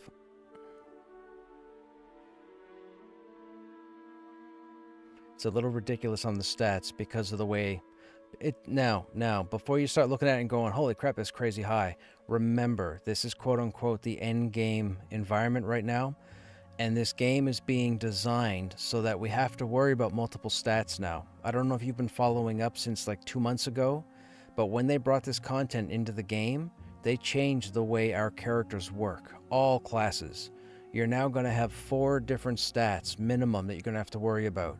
So as a shaman, not only will you need like wisdom and stamina, but you'll probably need constitution, strength, and agility as well, or intelligence. You're going to want to go over all your abilities, your heals, find out what their primary stats are, and then work with that.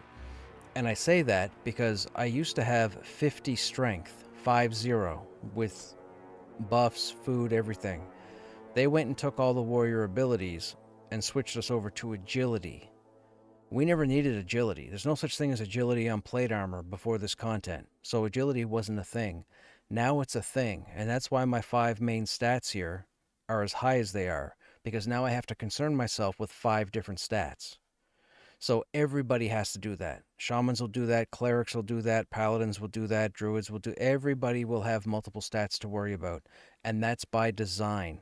They want players in the long run to hold on to gear and swap in and out, kind of like loadouts or replacements, depending on what content you're doing. Whether you're fighting fire, whether you're fighting cold, whether you're fighting undead, whether you're fighting sentient, all that stuff. So that's the breastplate, and then these are the shoulders.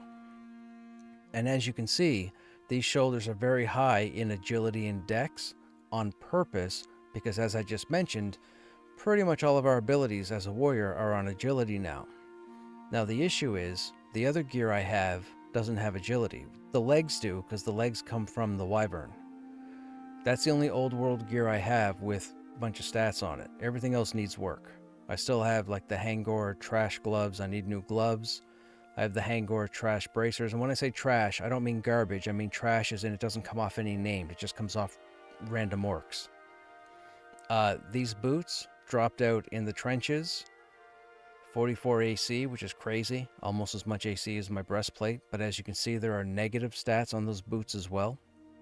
So negative stats are a thing. We have the first proccing item that came into the game. The Writhing Stud is a jewelry proccing item.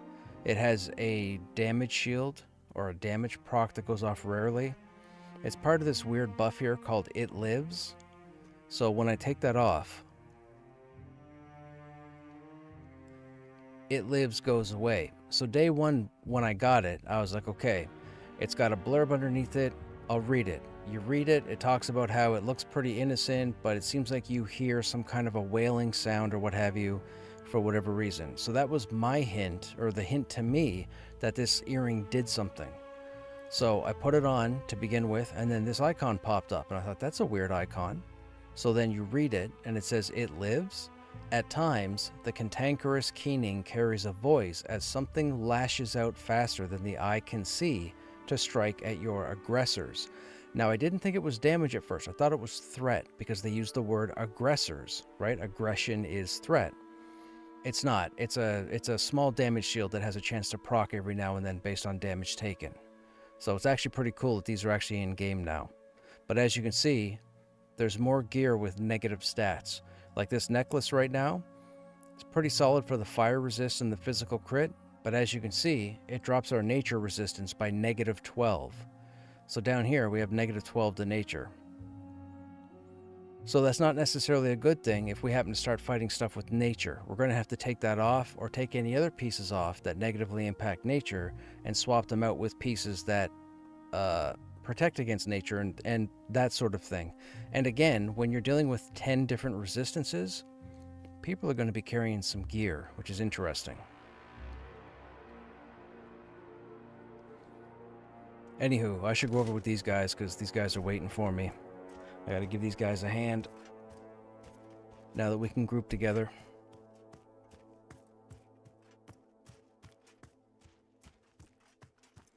Hey Grix, what's going on, man? How you doing? How was your Monday?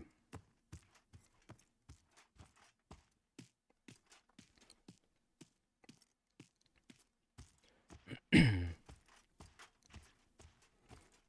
giving guys hands? Well, no. I know, right? Me helping people? That's crazy.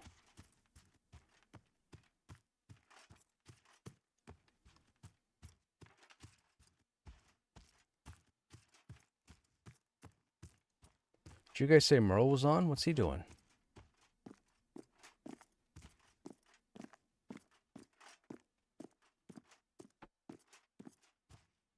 I was gonna say, if you had anybody else, you should get them in on the group. What about that dude from last night? Was he just a random?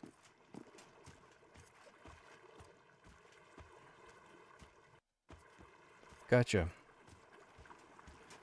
First Monday back on a work from home schedule? Gotcha.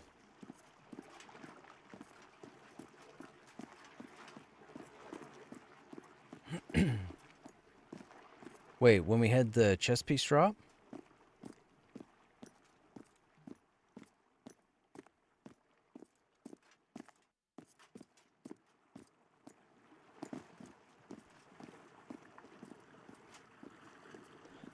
Oh, excuse me.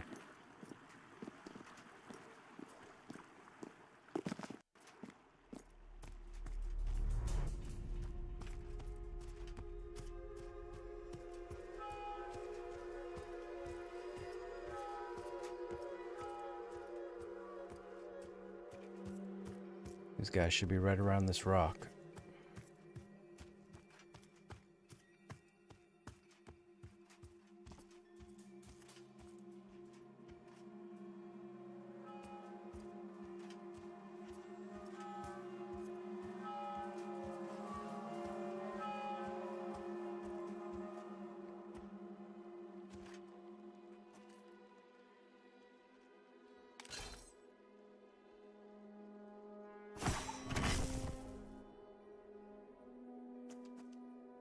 These are wild bloods, yes.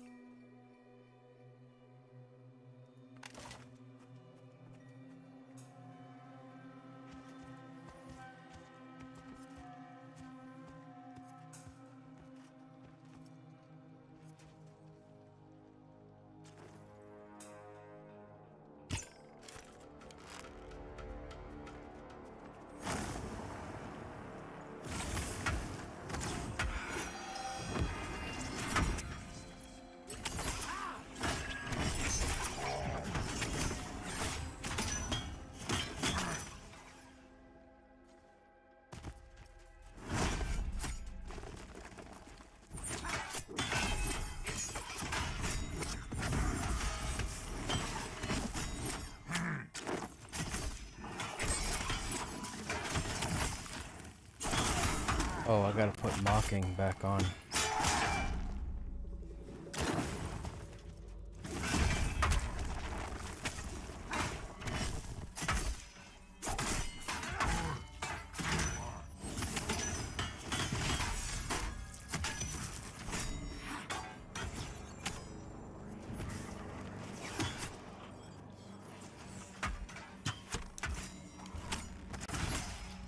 Oh, 172. That was a good hit.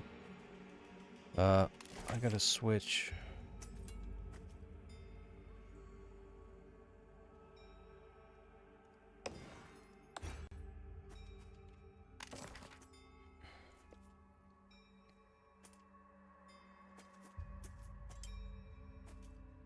Halfling versus ogre.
You guys spent a fair bit of time over in Eastern Plains. Did you guys pick up any quests over there for Wild Bloods?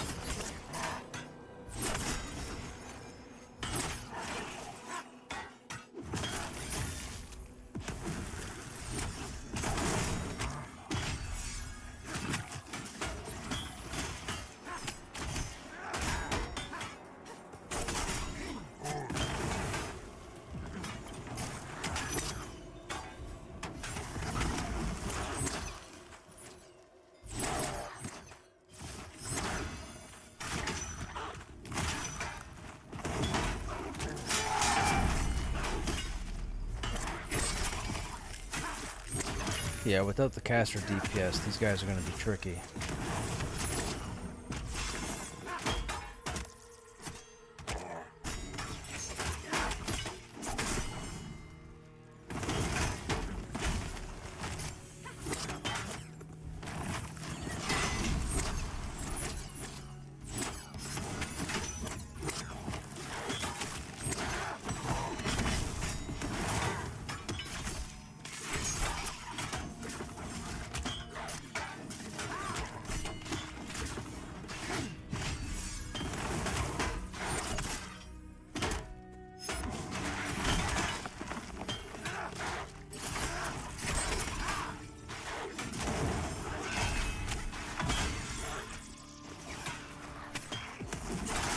Yeah, this isn't good.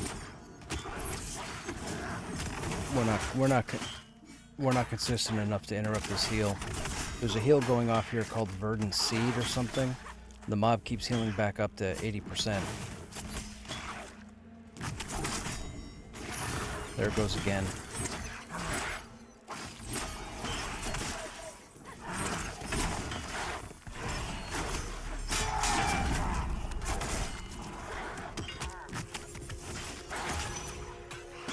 This is insane. This mob better run out of mana.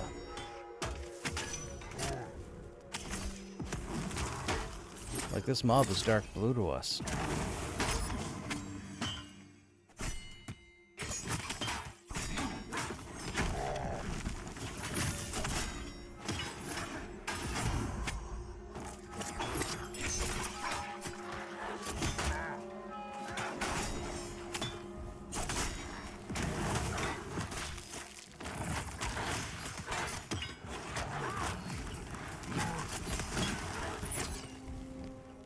I've used my interrupt 3 times, and I've connected, and it hasn't interrupted a single one of them.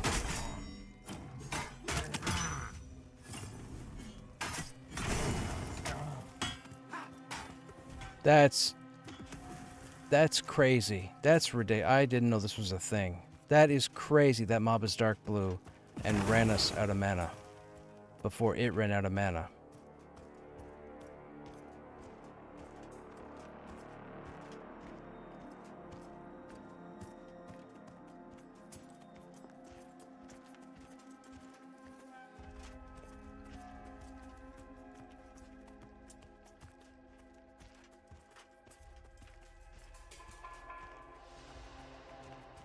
That's crazy.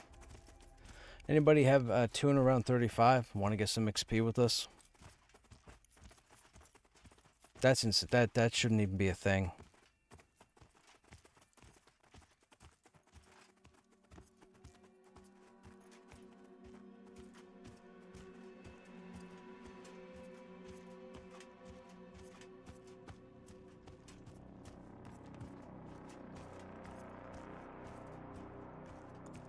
It specifically says, interrupting spell casting and silencing the target for 6 seconds. It connected 3 times, it didn't interrupt anything.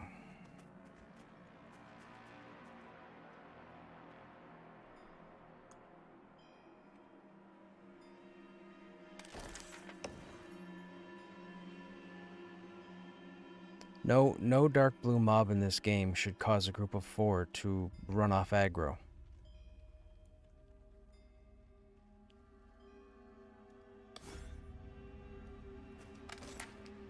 Yeah, well, that's different. If I was fighting them at 42 on my own, I'd have to run them off too.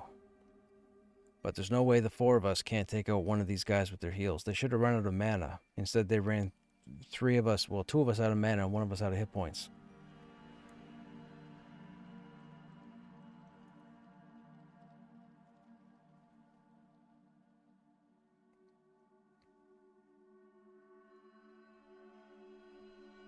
I didn't realize that was the thing here. I've only ever run with like 6-person groups.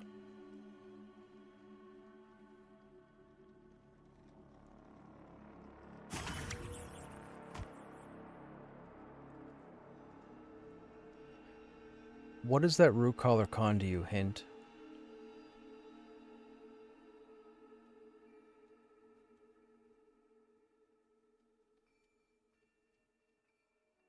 Is it like a dark or a light? I'm guessing it's a dark orange.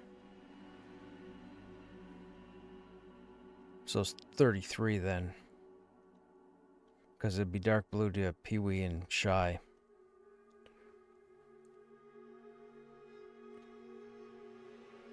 Yeah, that's crazy. Level 33 mob.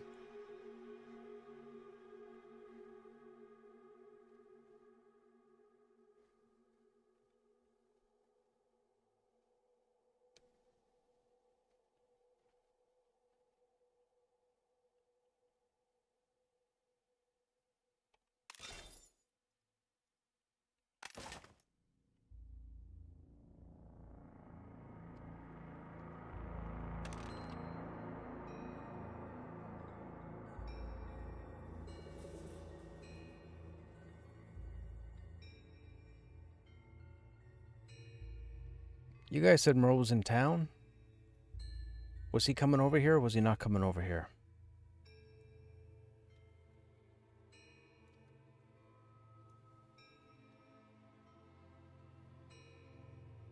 I was going to say, because he's in Halnir's now.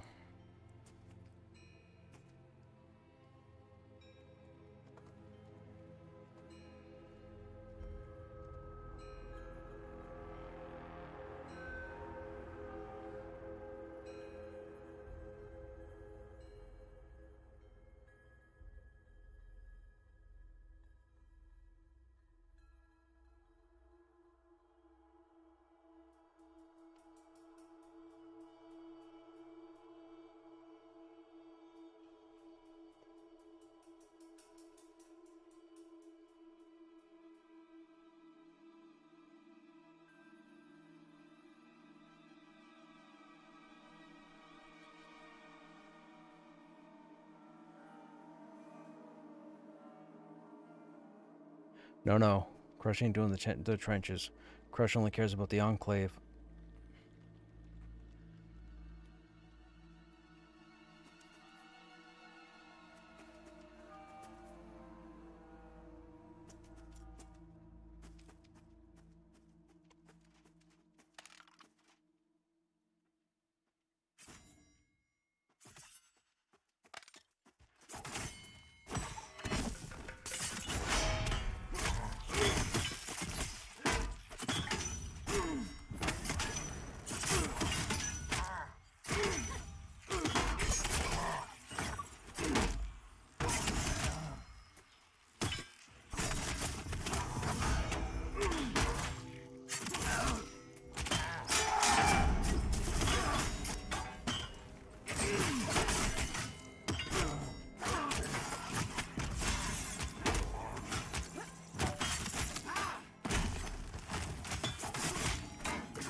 Yeah, that root collar is a nuisance. Well,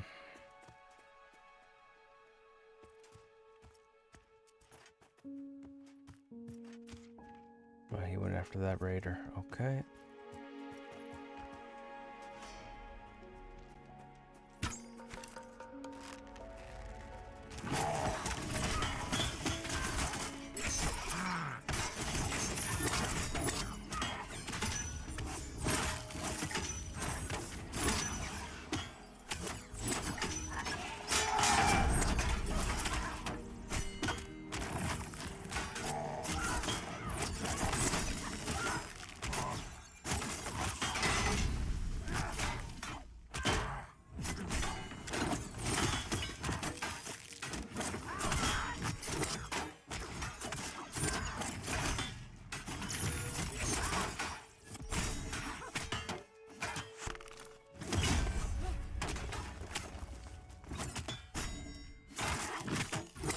See, if they don't have a heal, they're manageable, but it's the heal that makes them ridiculous. Because they just keep casting it, or they seem to just be casting it over and over and over again.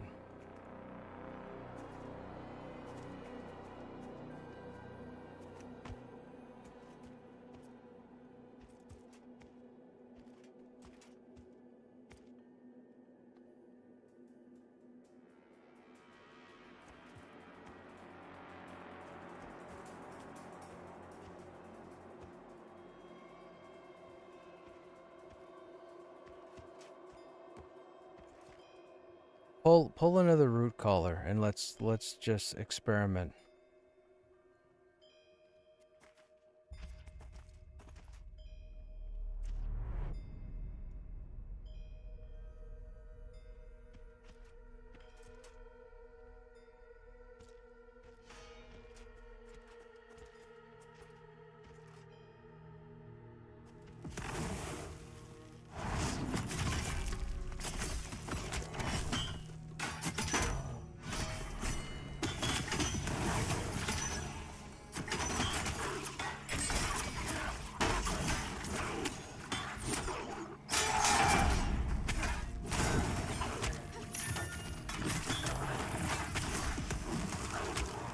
I landed and it didn't do anything.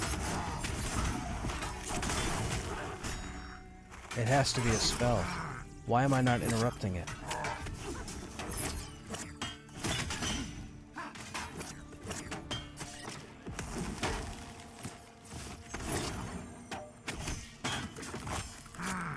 Well, it didn't go off. They didn't get the heal.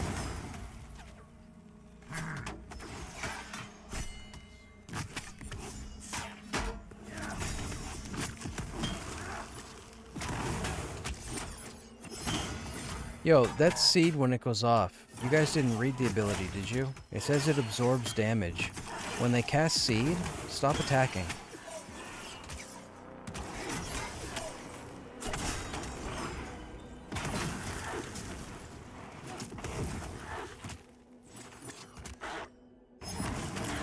Now jump in.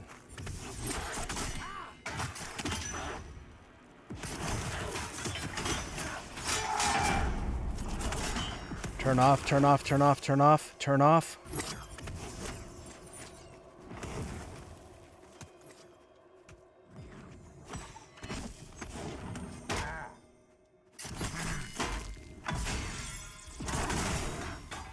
Turn off. You guys gotta watch for that. You gotta watch for seed and turn off your auto attack. I don't have enough time to call it out every time. You guys gotta watch for it. I have it set to E. It's whatever your cross swords are in the bottom of your hotbar. By default, it's probably the tilde or the comma or something.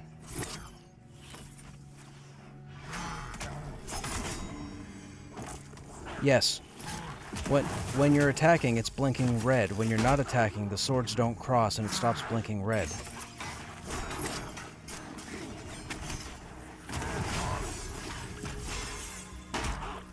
Oh, I'm gonna be dead again.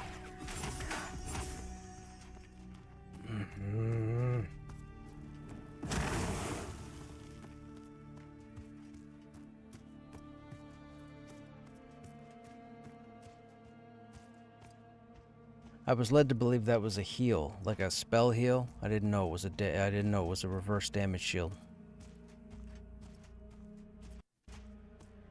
Or not a reverse damage shield, but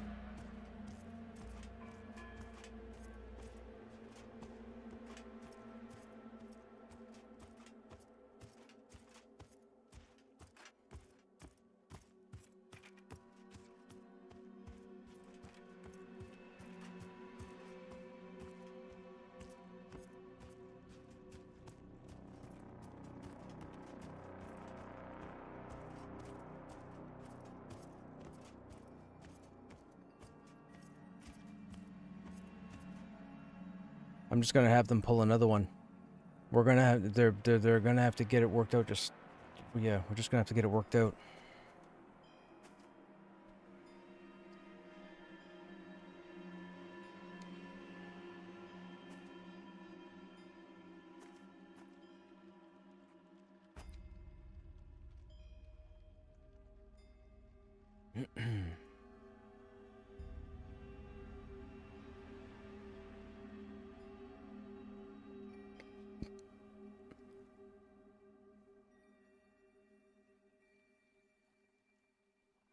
Yeah, it heals. It heals. It's a battery. You hit the mob charges up, the heal goes off. The heal heals them at the end for how much damage we've done to them and they've absorbed. Oh.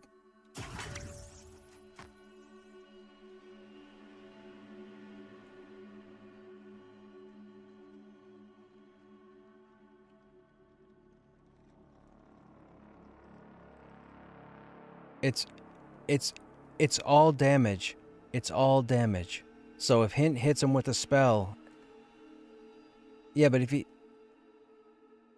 Right, so maybe the best option? Spam escape.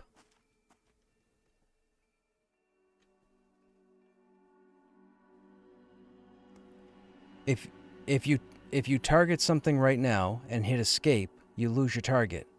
If you target something and hit attack and hit escape, you stop attacking. Hit escape again, you lose your target. It goes back all the steps you went forward.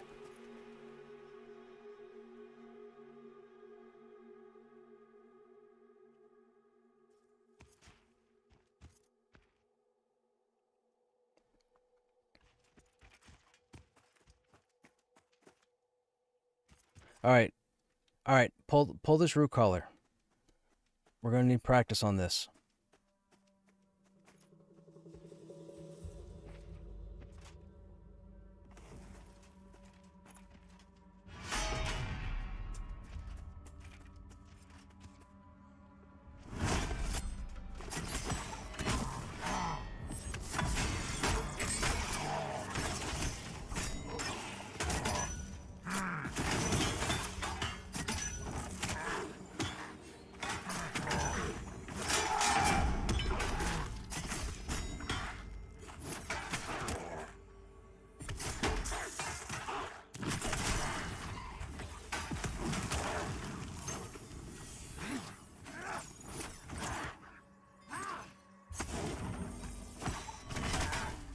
Somebody hit him because he just healed up.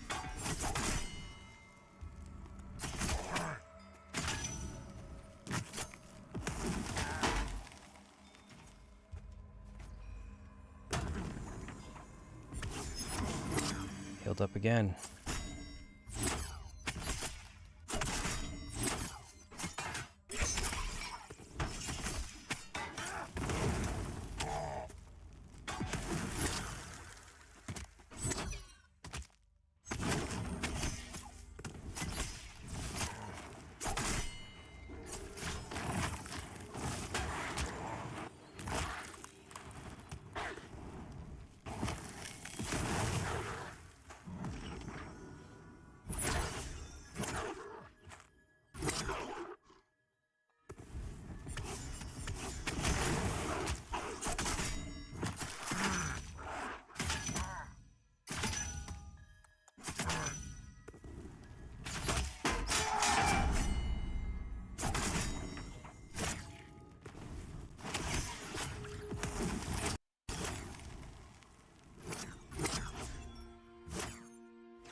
Healed again.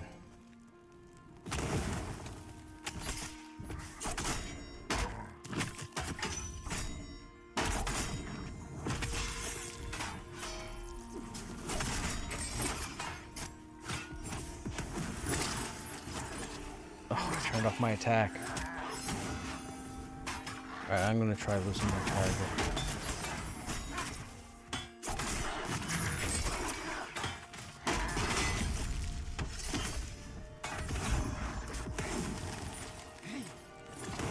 They're gonna heal him back up to full again.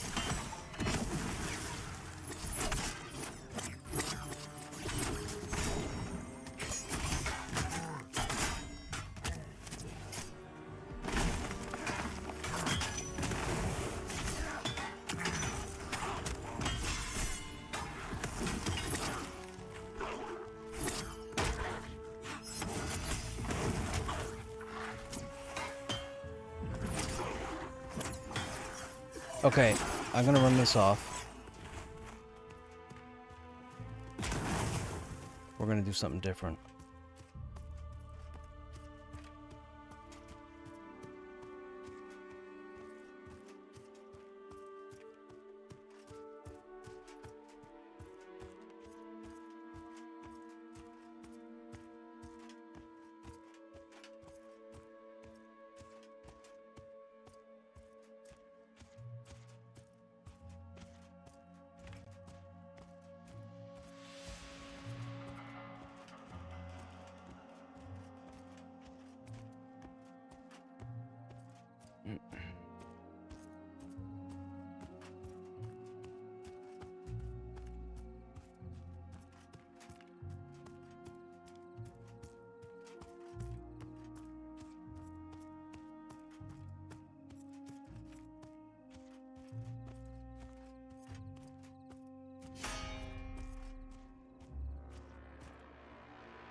Right, so we're gonna do something different this time. We're gonna pull the root collar. We're all gonna fight it. I'm gonna tell you guys to stop. You all hit escape and lose your targets and just stand there. I'm gonna wait till seed goes off and see if it still heals. If it doesn't, something is doing damage to cause it to heal. If the heal still goes off with nobody doing damage to it, we may have to leave this camp alone. But just wait for me to say stop and just do your regular thing until then.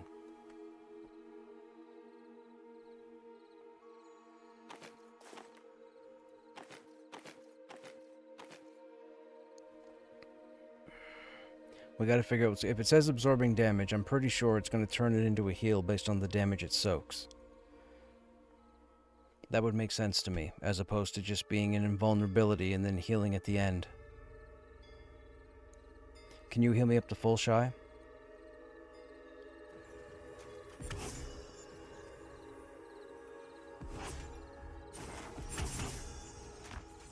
Okay, I'm gonna pull this guy.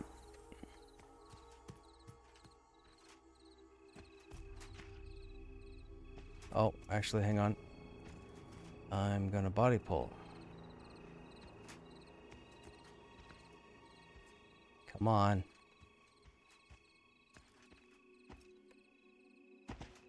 There you go.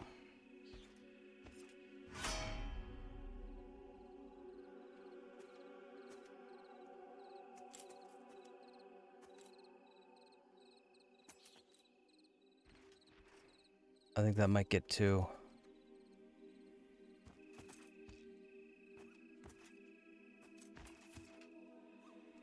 Ah, that's gonna get 2 too.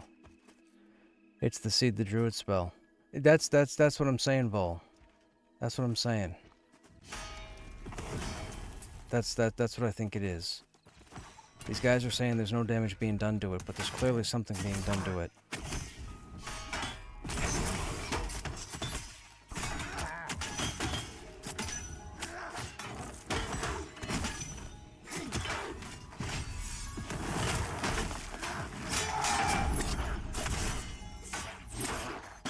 Okay, stop attacking. Everybody stop attacking.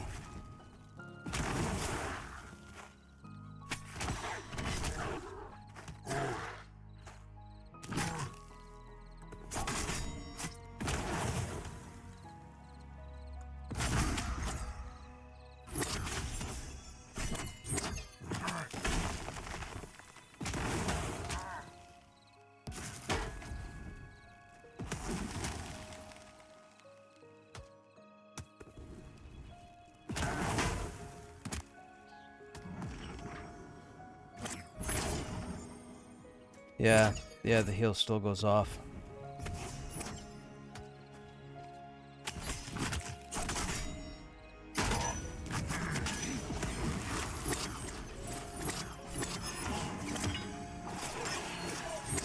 That last one is the one to interrupt. Wait, what last one, Vol? Was there a skill after the seed?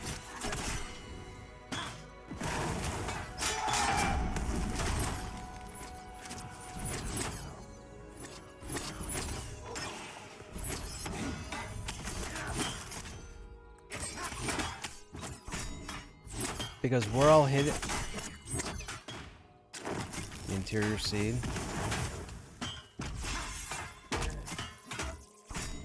Yeah, because we're all hitting it, but it's not,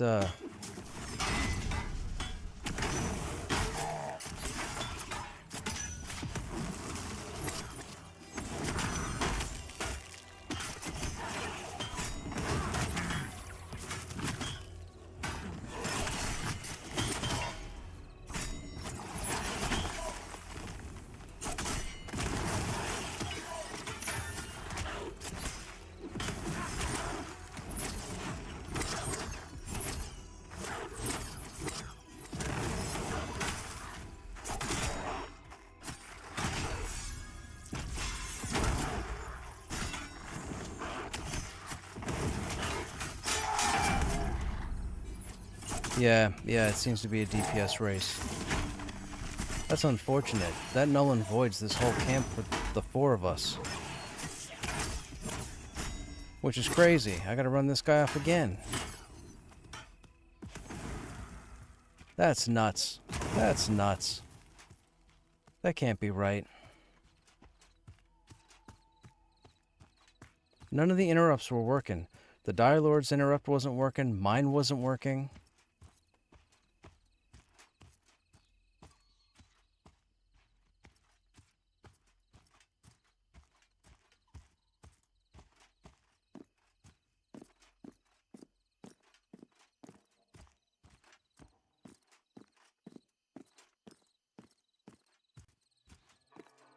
Seed is a 15-second cooldown.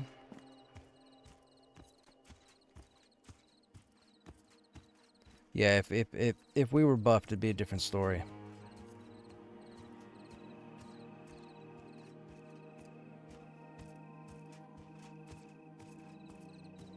Hey, hint, do you have a silence spell specifically for silence?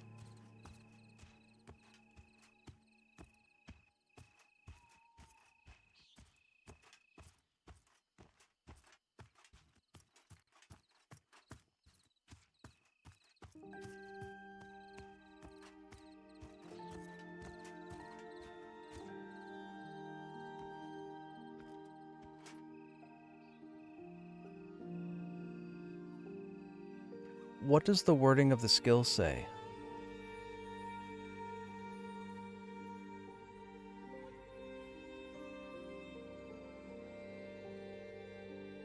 And what's it classed as? Is it on your main hotbar or is it on your utility bar?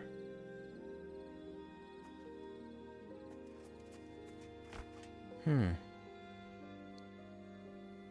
you say it's not lighting up with this one, with these root colors. Anybody in chat want to educate me on a wizard? The wizard in the group is saying the silence isn't lighting up when we're fighting.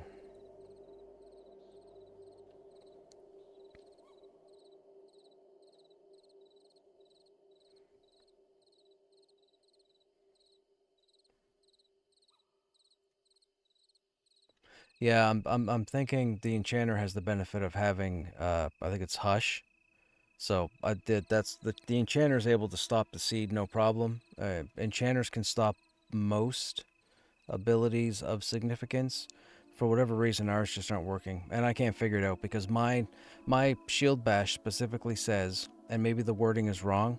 It says I do little damage, but I interrupt spell casting and silence the target for 6 seconds.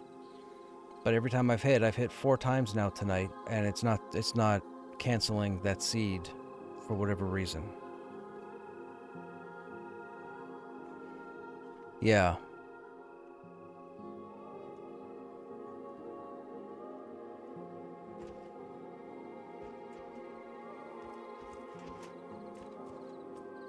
That's crazy. So we have 4 tunes higher level than this content, and we can't take out one of these casters because we can't stop one ability? That's a problem.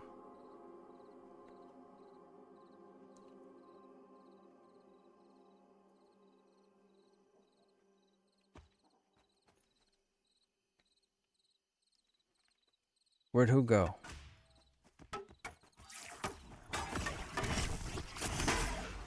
Hey, Voma. The Druid version doesn't even have a cast time, it's instant. Okay, so... I'm trying to wrap my head around this now because I'm just seeing this for the first time.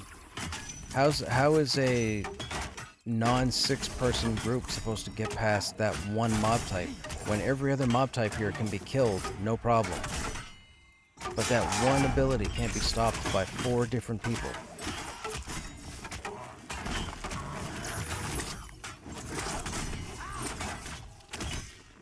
That's weird. That's weird.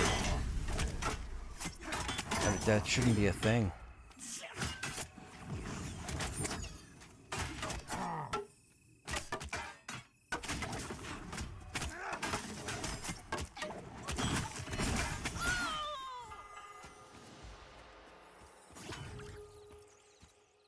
That is crazy.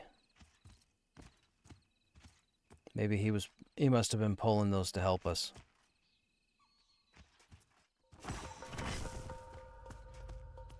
Or to get them out of the way.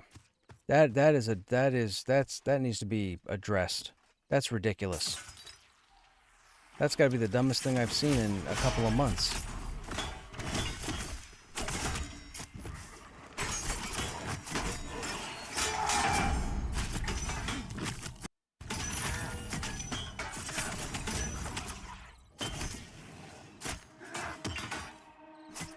Yeah, that smoke bomb, that's not an out here ability. You've been able to block that since Helnir's. That's what all the rogues do.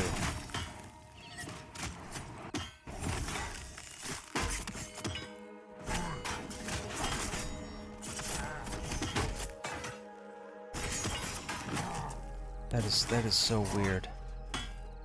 There's no reason that one mob should stop the 4 of us. Period. Imagine if there were. So we had a few of those druid type mobs up, but I think the enchanter here cleared them because they're not here anymore. But if you have 3 of them show up here, this whole camp is ruined for 4 of us. That's crazy.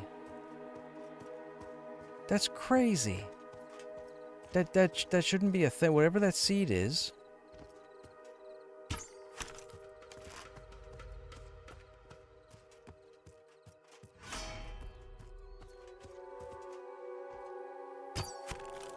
That's not right. That's got to change.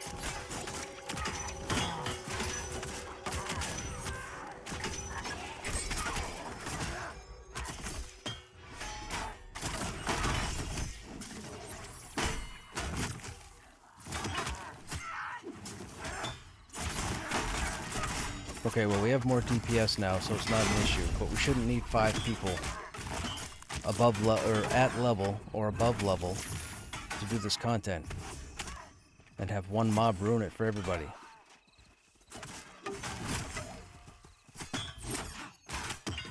I don't think I've experienced this ever.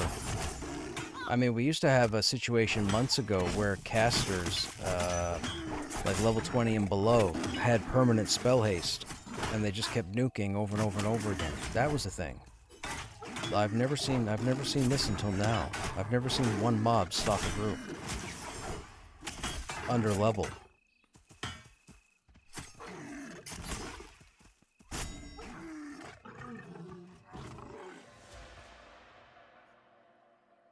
That's ridiculous.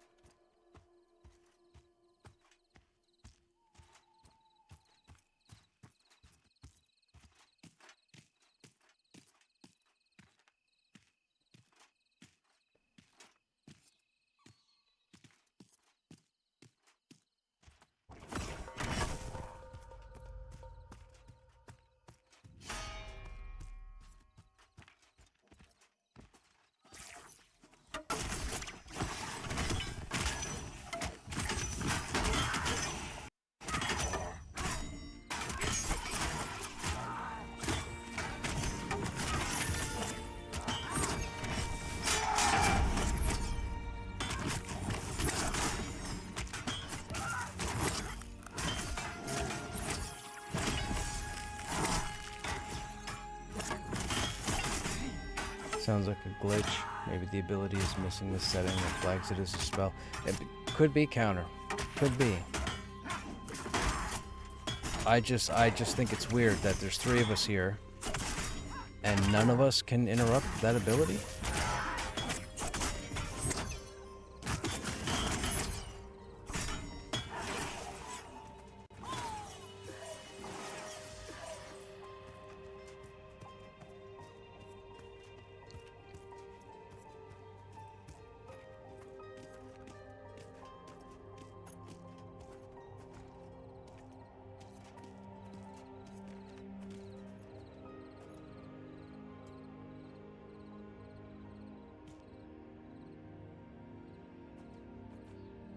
As long as it'd be a nuisance, they're both gonna reset.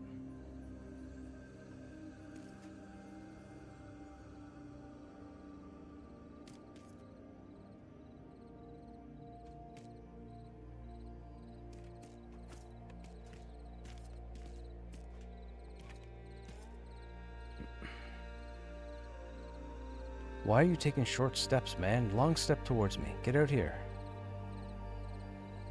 Nope, 3 shorts. That doesn't help.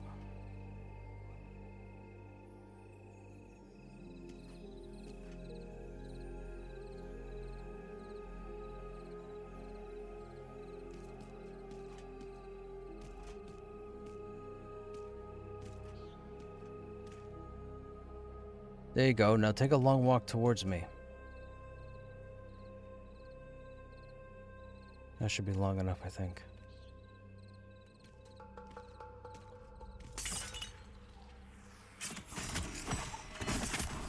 That's how you split a mob.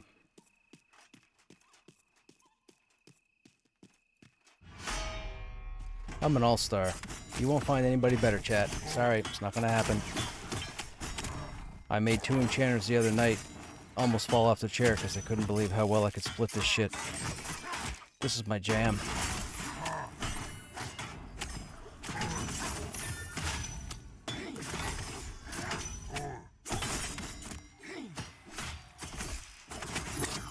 My concern is the enchanter just comes in and takes the extra ad.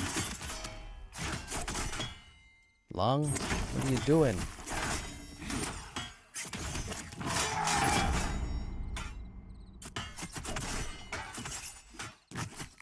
Hey, Burgo, what's happening? How you doing?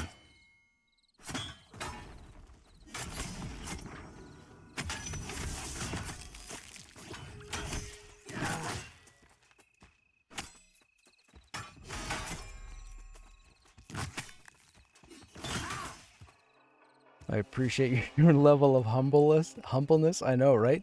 Hey, look, when you've been doing this as long as I have every right to. And if you've been here long enough, you would know. This is what I do. I put people to shame. They think they need to be a certain class, or they think they need to be here to do a certain thing, and they don't. I can do it. Monk, don't need one. CC, don't need one. Enchanter, don't need one. When you got a Krushnek, I don't like that roamer. He pulled both of those. Maybe I can get you to investigate. There you go. Here you go. Come over here. Come over here. Now, you need to get right there. If you get right there, I can pull you. If you don't, I can't pull you. Nope, I can't pull you. What about that guy? You try 2 of these? You gonna turn around?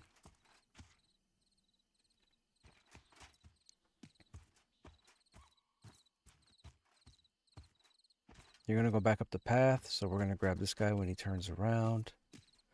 Here he comes. Oh shoot, I stopped him to investigate. Oh, look at that, look. Other buddy there popped out too. You thought I didn't see you. I know exactly what you're doing. Trying to cheese me.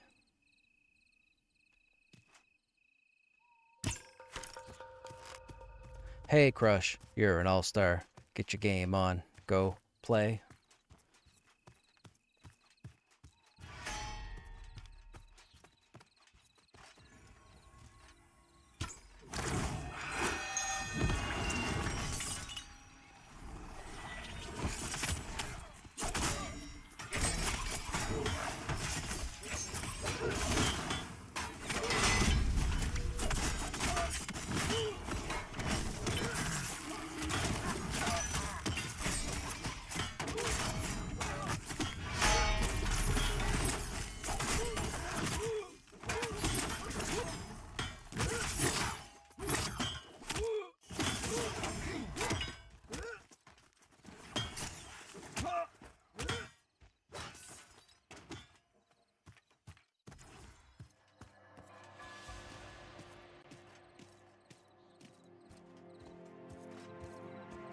Okay, you went back down, so now we try for you. I think you're looking at me. Although you might not be. You were looking at me because you stepped out. There you go. Oh, we got one here.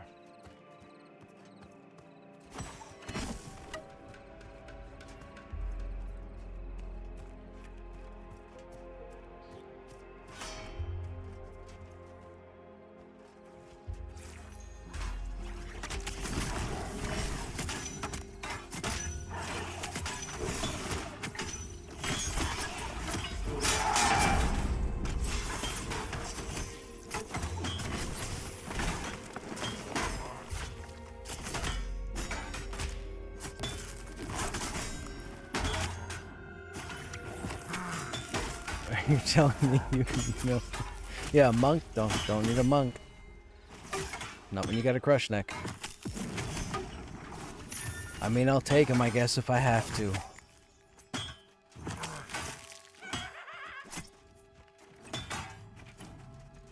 For those of you who don't know, and for those of you who might be relatively new to the stream, I've been doing all this pulling and stuff. I've been doing all the pulling for like a year and a half, almost 2 years. I've pulled everything. I put all the groups together. I pull all the trash. I was one of the first non-enchanters or non-CCers to split the War Chief camp in Hangor. With no help from anybody. Did it myself. I mean, people were there to kill the stuff. But as far as splitting it, all me. And the proof is on my YouTube channel, because I have just about every stream for the last 7 months up there. And you can see. If you go back, you'll see. I pull everything. I have the proof. I'm not, you know, talking it up. I can actually back it up.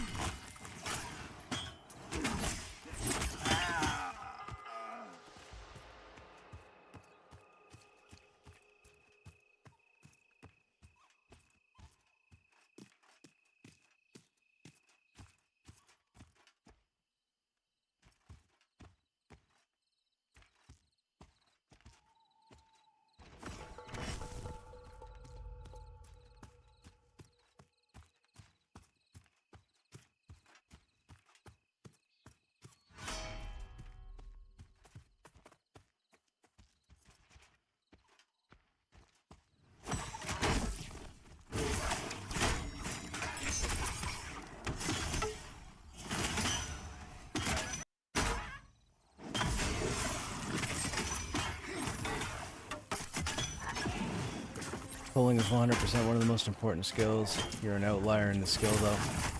I mean, I think a lot, you know? I think a lot. I talk as much as what I do as I can to you guys, like you guys that tune in. I'll talk and explain some things that I do, but I won't tell everything that I do. I can't do that. What's the old joke? Master has to keep some of his secrets or he's no longer a master.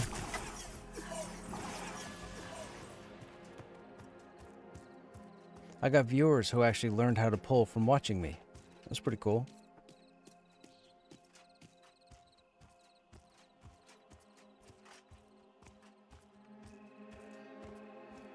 Wait a minute, I pulled you. Didn't I? Oh no, there was a spawn on the hill.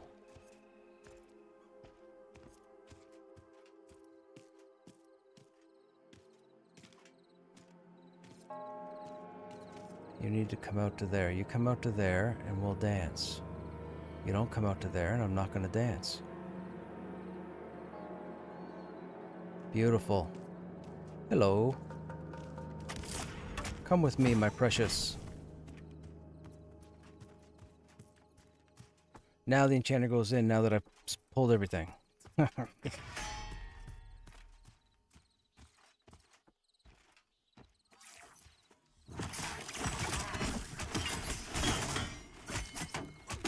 That's rude.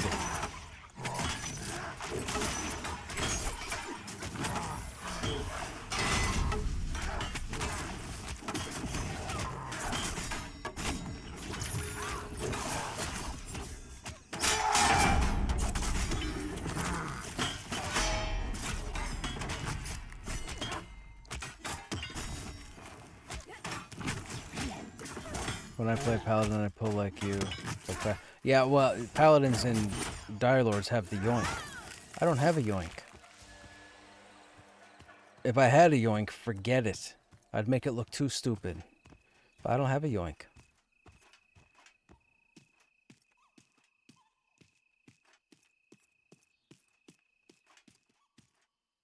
Oh, wait a minute. Did you walk there?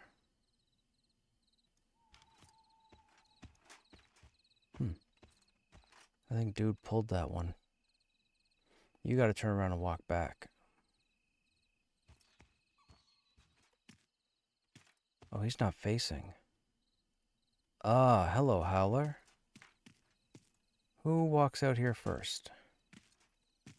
Aha! Okay, yeah, no, you're not gonna get me. Come out here. Long walk. Put yourself right here. Oh, we got a pop.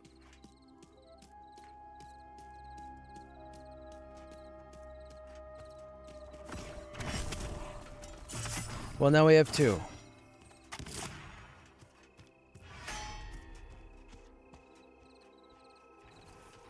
Jeez, man, like...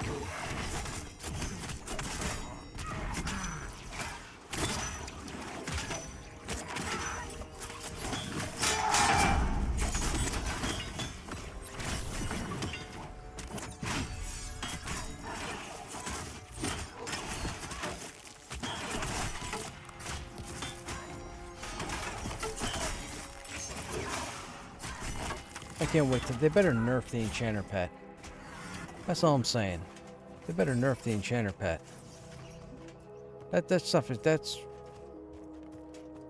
Yeah.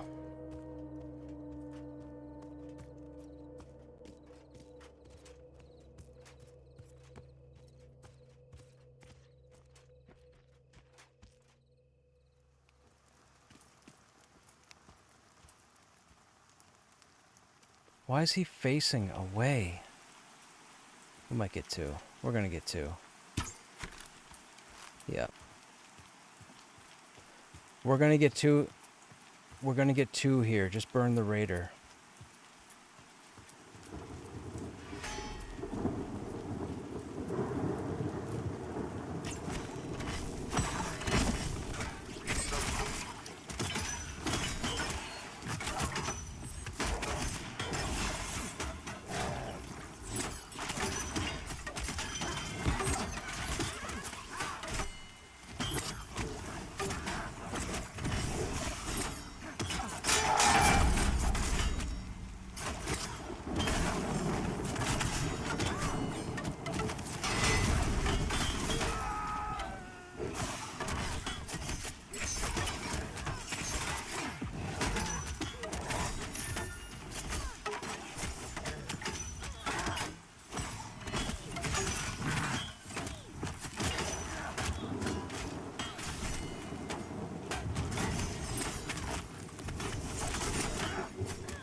I'm built like a brick outhouse, people.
The yoink is amazing. Yes, the yoink is definitely amazing.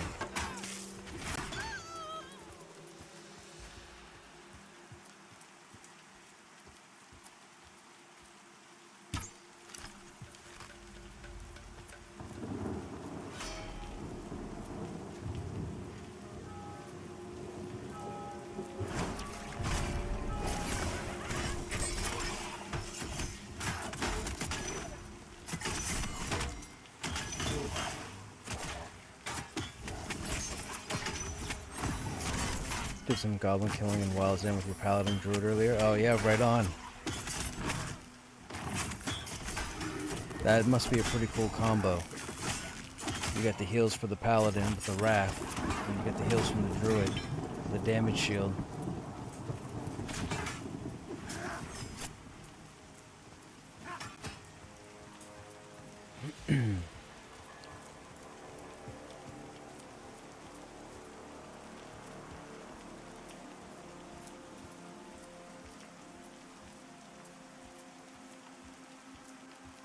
That's an earth shaker. They have the knockback, right? They have the knockback. Wait, he's facing away now.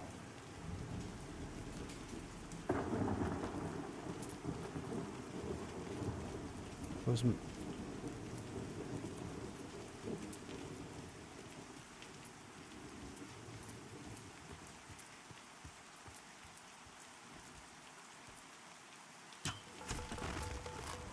How did you not... Okay.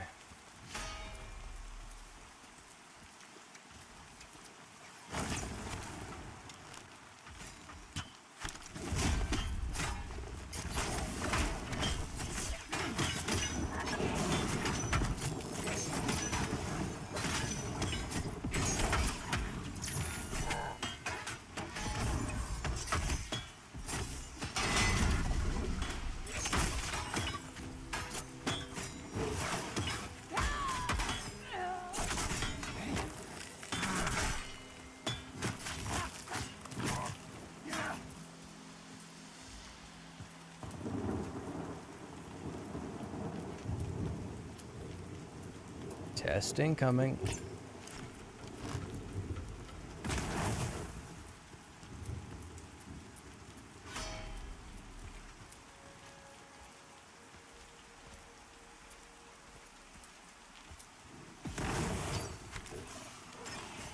Hello?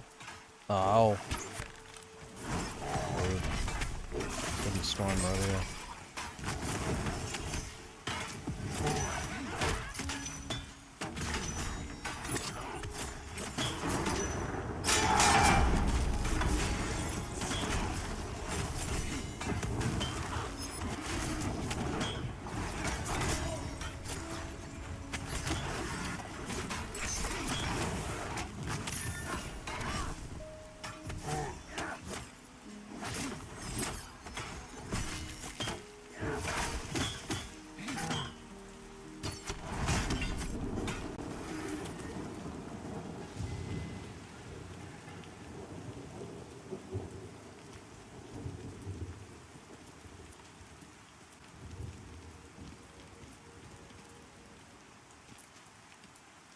Here. Come on, walk over to me. Walk over to me. Put yourself right there. That'll work.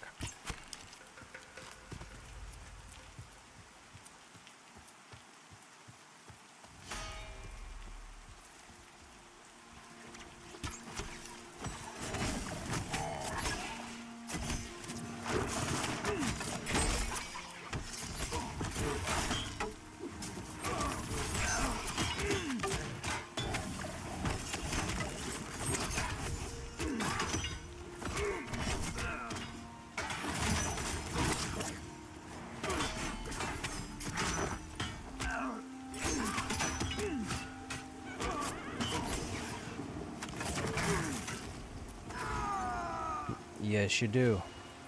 You all need fire resistance jewelry, and you all need the nickel jewelry. That's very important.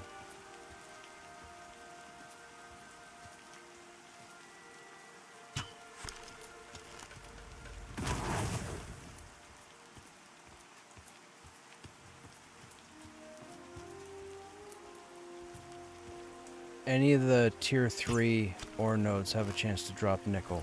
I think the hardened, whatever it's called, the yellow ore, I think is your best option.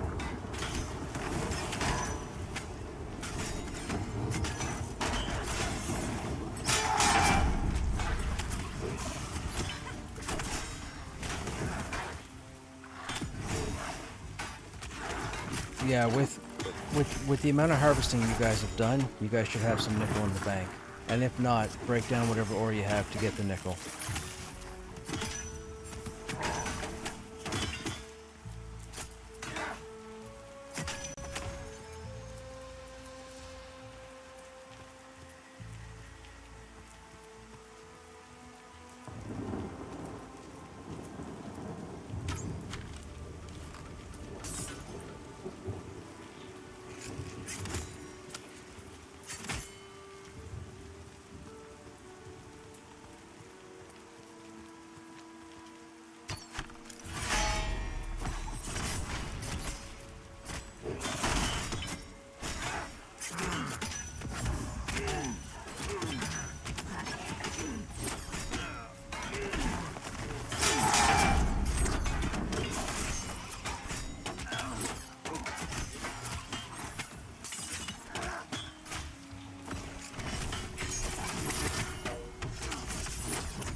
I want that earth shaker, but that Skinner moved there on purpose.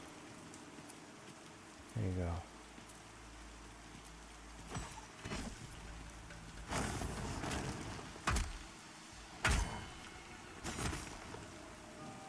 To the moon! Step forward and heal me, Shy. Step forward and heal me.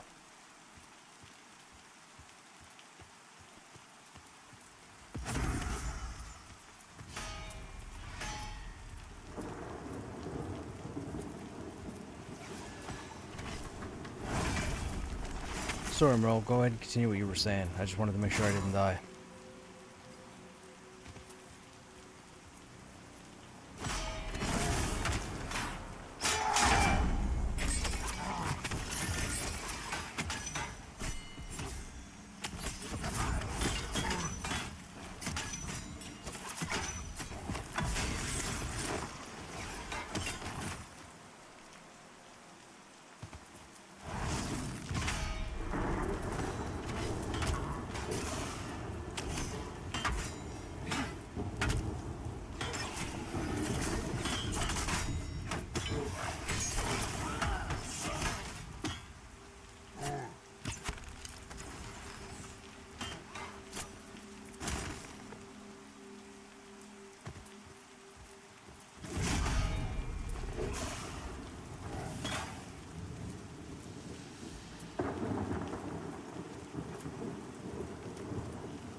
There you go.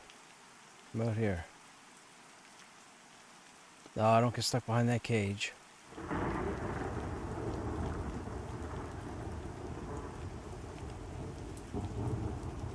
I think you're too close. Am I gonna gamble this? Might gamble this. Nope. You reset. I wonder. Yeah, there you go. Stand up this way. You should come out this way better. You shouldn't go. No, don't go towards the cage again. Oh my goodness. And then it took the same turn. Dude. Alright, whatever. If we get two, get the Ember Thrower.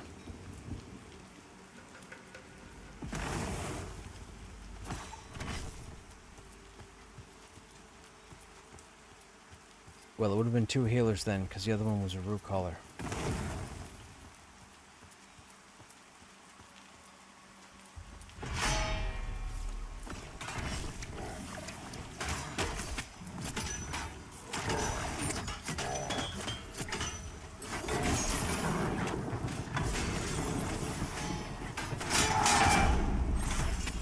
Ah, somebody just ate that.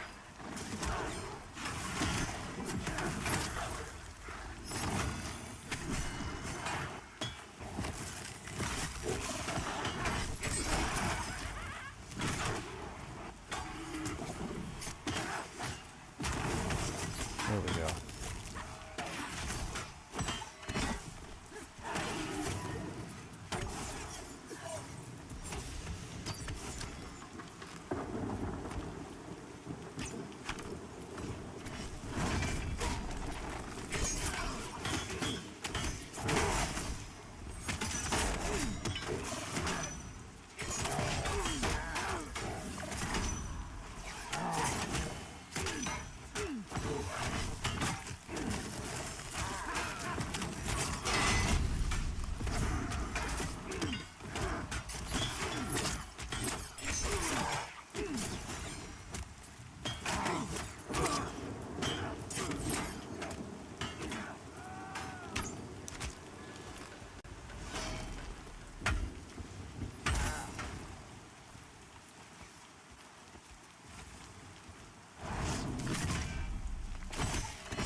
Ah, shoot.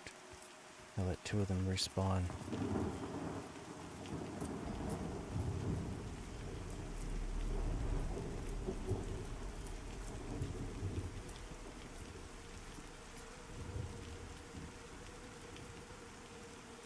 Right there.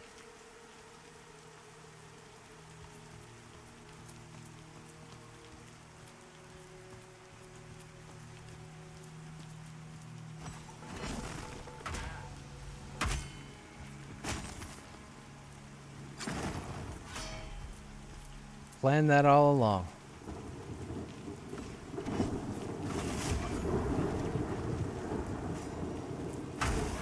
Whoa, that was some latency right there.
Get up, man. Stop laying down on the job.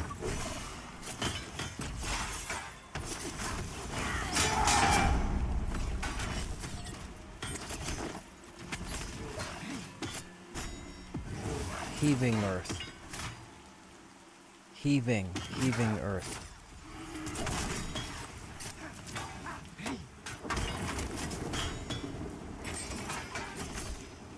Ba-ba-ba-da-ba-ba.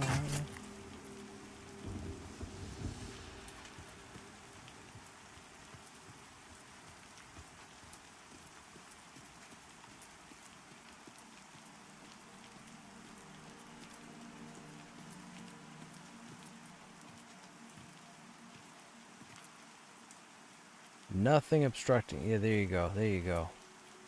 Come down towards me again. One more. Don't take 2 steps. Oh, okay, cool. You can do that too.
He was trying to jump at me, but I jumped at him first.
Oh, come on.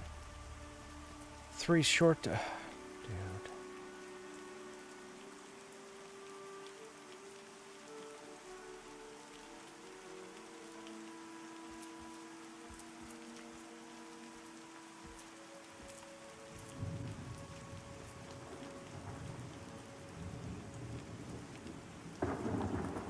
There you go.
Rude.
Doing some old school first person, chat.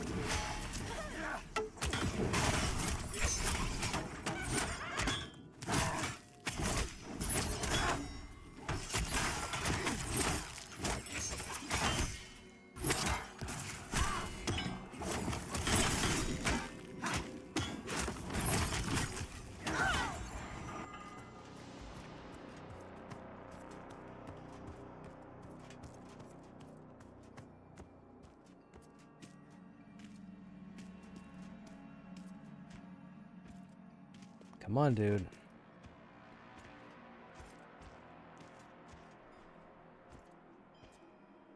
Dude. Don't you tease me.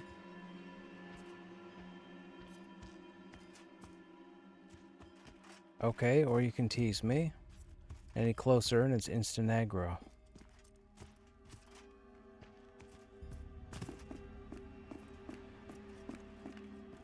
I'm wise to your tricks, game.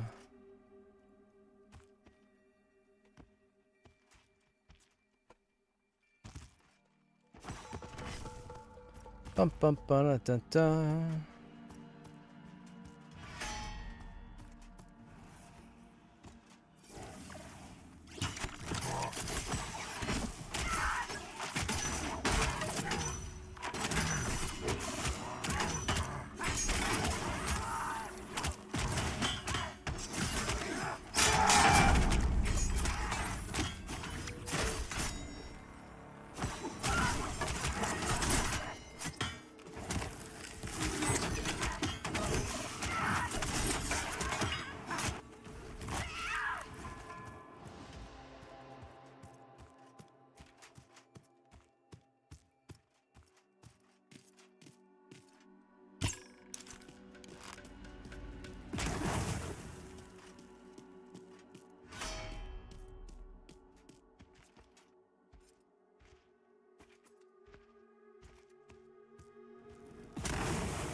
Yeah.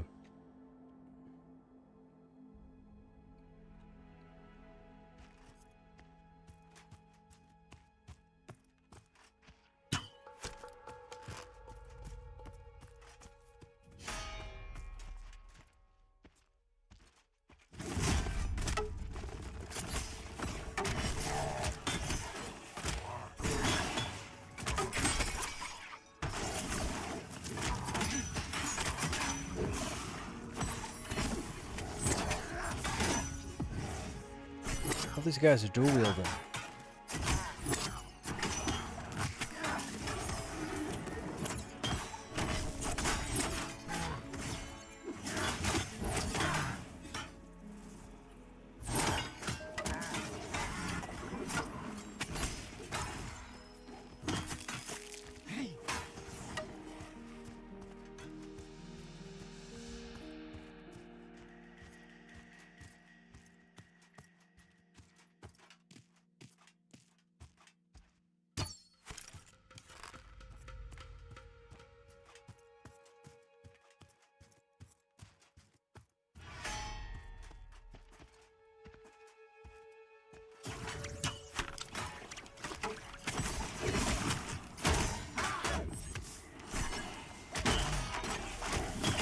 It never ceases to amaze me as an ogre, being in first person, how low to the ground we appear to be.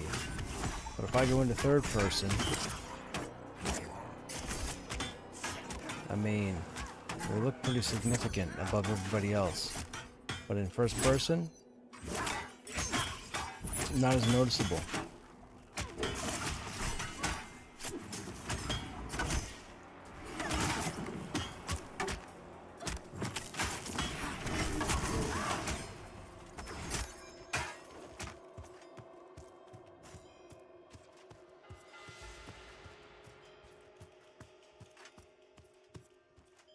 Wow, this whole area respawned.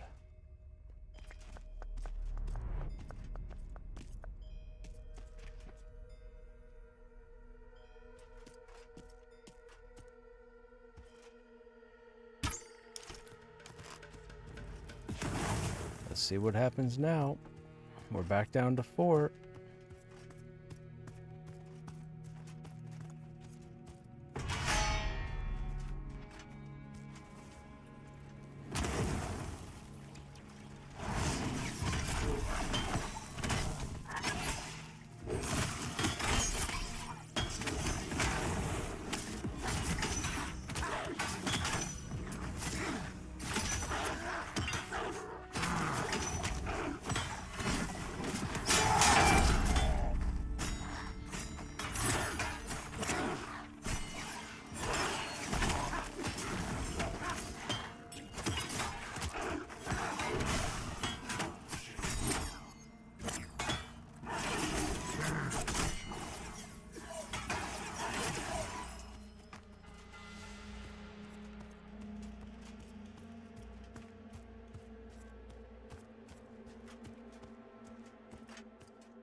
You have to set up your alerts. You'll have to go into your dashboard and explore through the settings, and you should be able to set up alerts to notify you of that.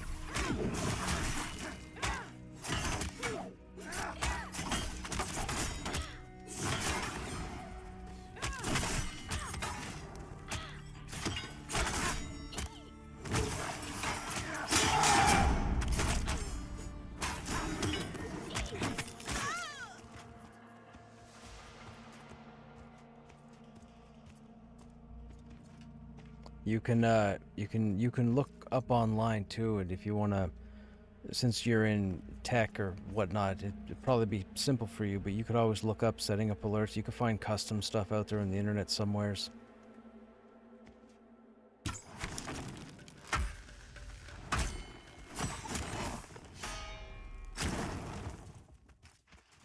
I don't know. Mine's all custom.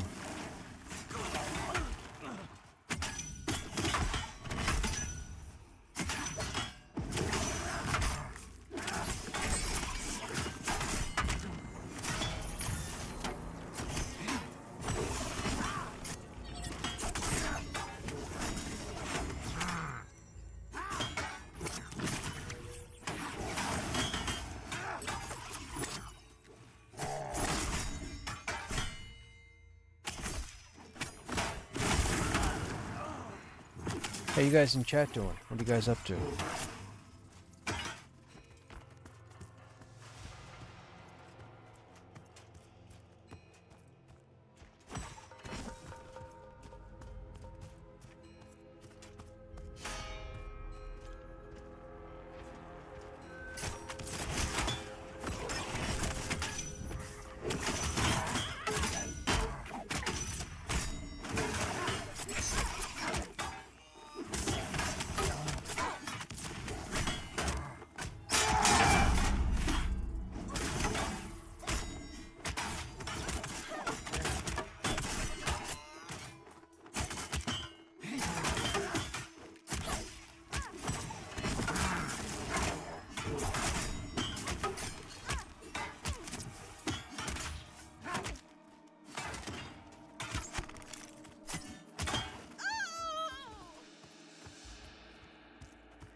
Getting your Pantheon fixed while you do some chores? Right on. I tried to get my chores all done just this past Sunday. I had a lot of laundry. I don't do laundry too often, so it took me like Saturday and Sunday. My yard work was already done. I had my yard work done earlier in the week, so there was that. There's not really a whole lot to do around the house. I don't really make a mess.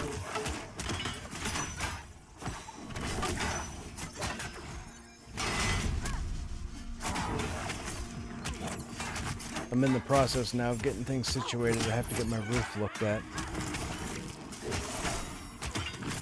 It's coming up in the next year or so. I'm going to have to get it replaced. It's always a nuisance, man. I said this yesterday or the day before, but it never rains, man. It just pours.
This guy looks like a Wookiee.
Come on, you. There you go.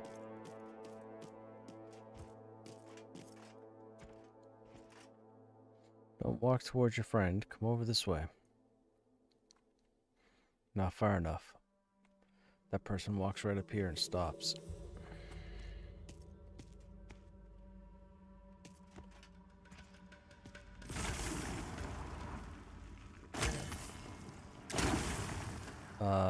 Move? Hello?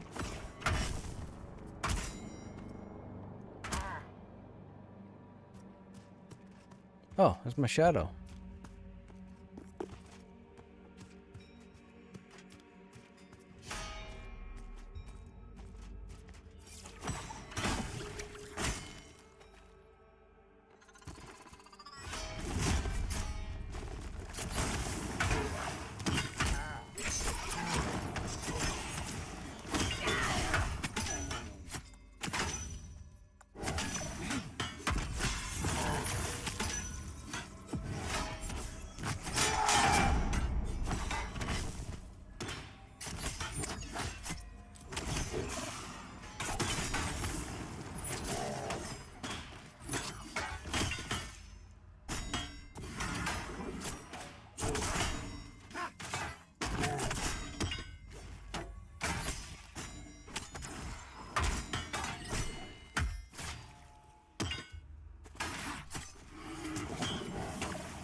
I'm so glad he did that and ate that earthquake.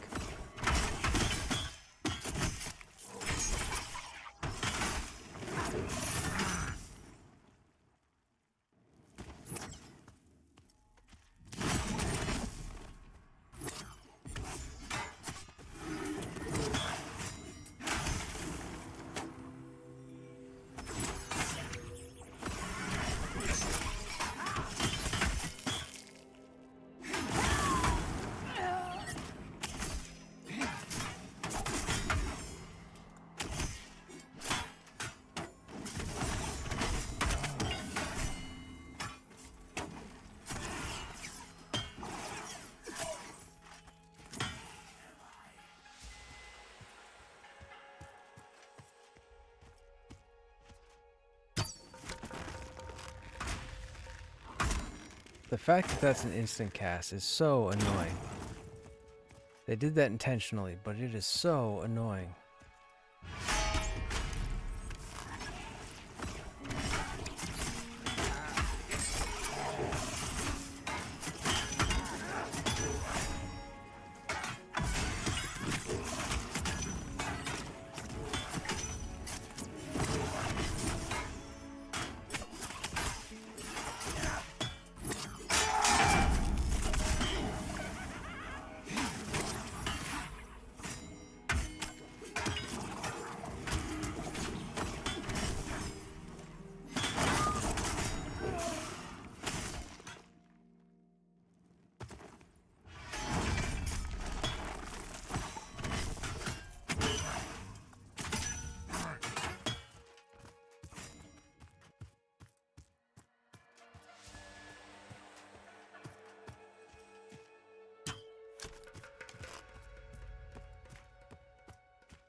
Oh, instant every time. That's so annoying. My bash isn't even instant. You have to close within melee distance in order for bash to work. Their bash is ranged. How is that even a thing?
What the Dude. Camera direction. Camera direction.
No, you don't.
They should have a named out here. There's way too many wild bloods out here to not have a named.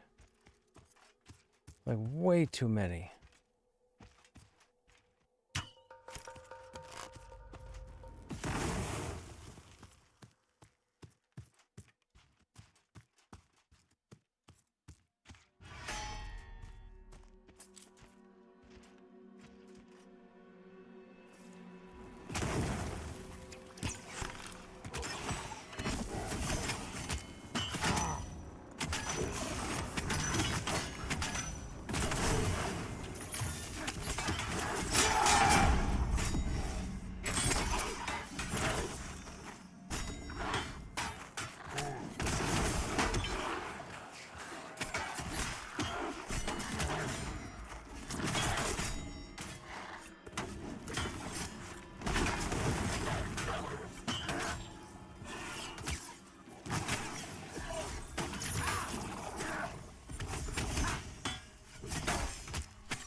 You're too close to that other one. You're not gonna get me.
Yeah.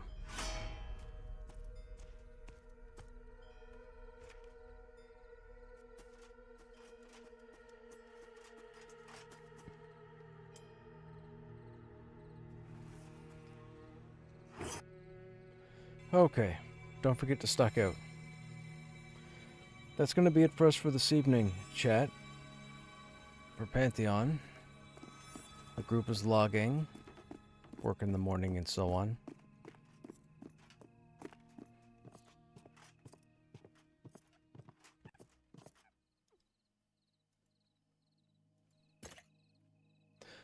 We'll be back tomorrow. Not sure what the game plan is. We'll play it by ear as always. Should be around the same time. Those of you that are still here, I hope you guys enjoyed your time here. That's about it, really. We'll see what's going on, you know. Killing the wild bloods. It's not bad. I mean, it can get a little bit monotonous. They're not really keyed to be worthwhile to anybody. There's a bit of vendor loot on them. There's a chance you might get the odd storage chest key. I have 2 keys on me, and I don't think I've seen a chest since they made the change. So I've pretty much taken all priority out of getting supply crates. With that said, we'll see what's going on tomorrow. Oh, you know what? Okay, those of you that are here that might be able to voice an opinion, I did an audition today. I'm going to play the audition real quick. It's about 8 seconds. Give me your guys' opinion. I was asked to record as a young adult, and it's supposed to be a scary character or an evil character. This is the recording. Hey, you were about to run me over. We can't have that. I think I need to harm you now. Hey, you were about to run me over. We can't have that. I think I need to harm you now. What do you guys think? Does that make sense? That was the audition anyways that I sent. I haven't heard back yet. It'll probably be 24, 48 hours, I would guess, before I hear back. I think it was alright. I wasn't going to do my usual voice because they were asking for young adult, and this is not a young adult voice. Even though I had this voice when I was like 15. I think it was kind of okay, right? I think so. I think it's going to be for something animated. I don't know exactly what it... But I'm pretty sure it's going to be animated in some respect. Anyhow, I guess we'll wait to see if I hear back from them. I might, if I get any more thrown my way, I might do them on stream. I don't know. We'll see. Anyways, you guys have yourselves a good evening or a good day. And as always, I hope to see you on the next stream. Take care.